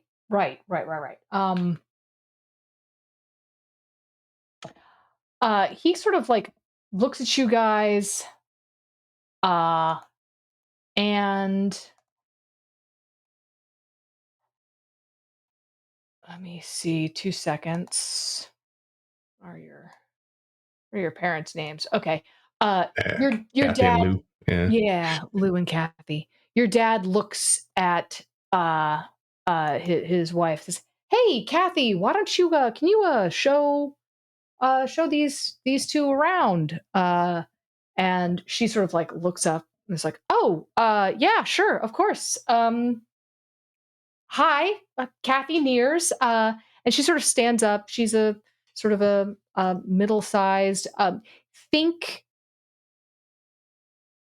she is a public defender, kind of straight out of central casting. Look like very pantsuit and very pantsuit or like pencil skirt, like high heels, but not like super high heels. Um, Very no nonsense kind of attitude. And she's just sort of greets you both, and yeah, she sort of agrees and starts kind of showing you around. Your dad, Jerome, kind of takes you aside and says, "How much do they know?"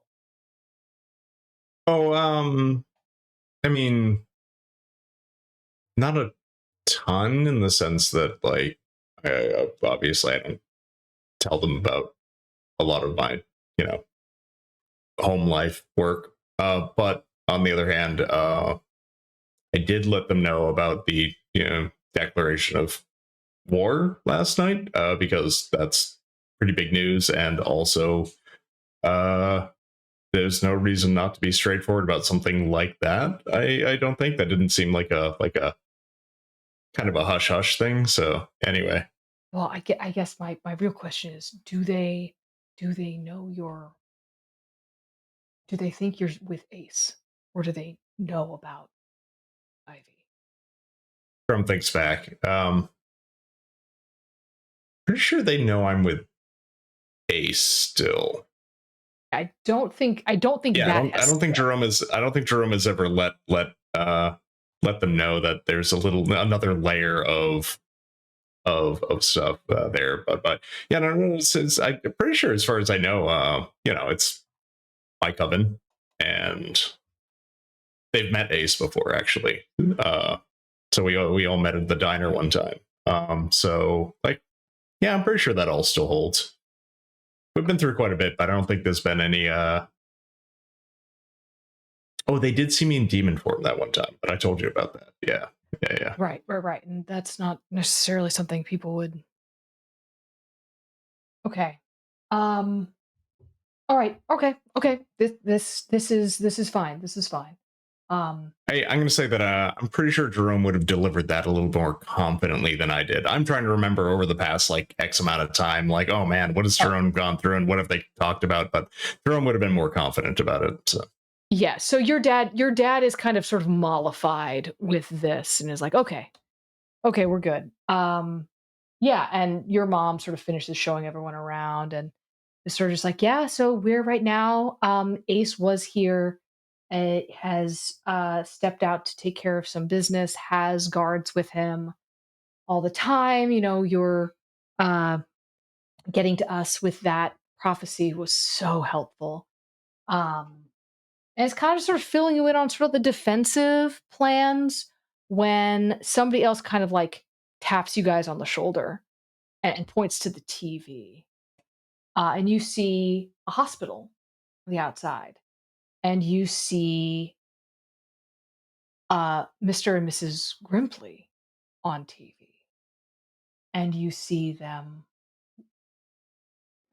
Mrs. Grimpley weeping, and Mr. Grimpley looking stony faced. And that somebody hits, turns back on the volume, and the thing you hear is Mr. Grimpley saying,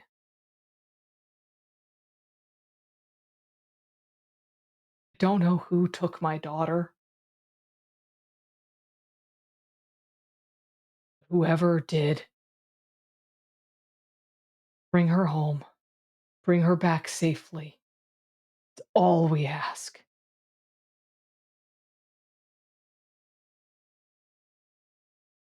Jerome's immediately looking around to see where Soren and Sefer went. They came back. They're like next to you. Oh, Uh yeah, this announcement, you keep watching the news. Somebody broke into the hospital, and Penny Grimpley's body, where she had been lying in a coma for months, weeks, is gone. And that right. is where Well, we will be ending for tonight. I should try to bully you like my cast bullies me on Tuesdays, and they're like, just 10 more minutes. JD, just 10 more minutes. And I've given them 10 more minutes once. I, you know, I think that I didn't give you guys a break tonight. So I think we're just gonna, because we're missing Amber, and I don't want them to miss out on any of the Rammies. Uh, It's valid. I you don't even know know, what I'd do at this point. Oh god. you know. that's a good cliffhanger moment for sure. So I'm not going to argue it too badly, but rage. There's going to be some rage happening. So yeah. Yeah, there's bad. stuff got bad. Stuff is bad. Um, I am going to real quick because we didn't have a break. I'm going to real quick run and do a bio break, Same, and actually. So then we I'm will I will take us on a pause for 5 minutes, and then we will come back to beautiful do outros. come back to the outros. Beautiful. Thank you. I'm learning about the wonderful world of convenience store procurement as I read this foodandwine.com article about Japan style 7-Elevens coming to America, which might be the only good news of 2024. Perhaps. And can we also discuss about how that may or may not relate to homunculatronics? Because I feel like Japanese technology is the closest thing we might have to homunculatronics. No, I got nothing. But mhm. You know, it's true. It's true. Uh, there is, I don't know, something globalization, something oh, yeah.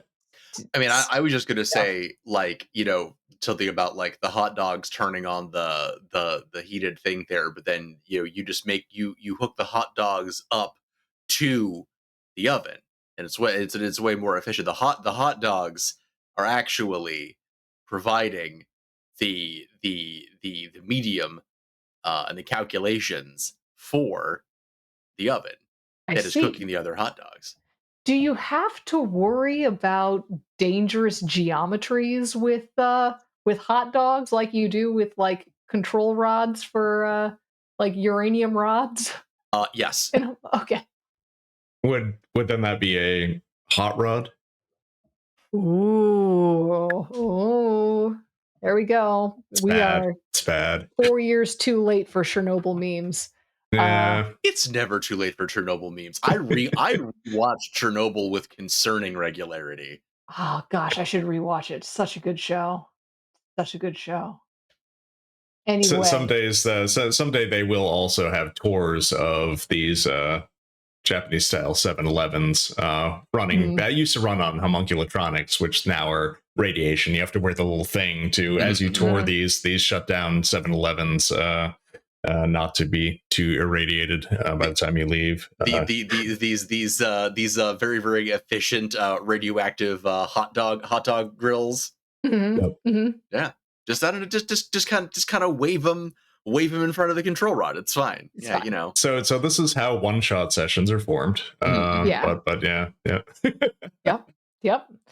Uh yeah. So this has been Thy Kingdom Come. We have been people playing a game. Outros. Bedlam.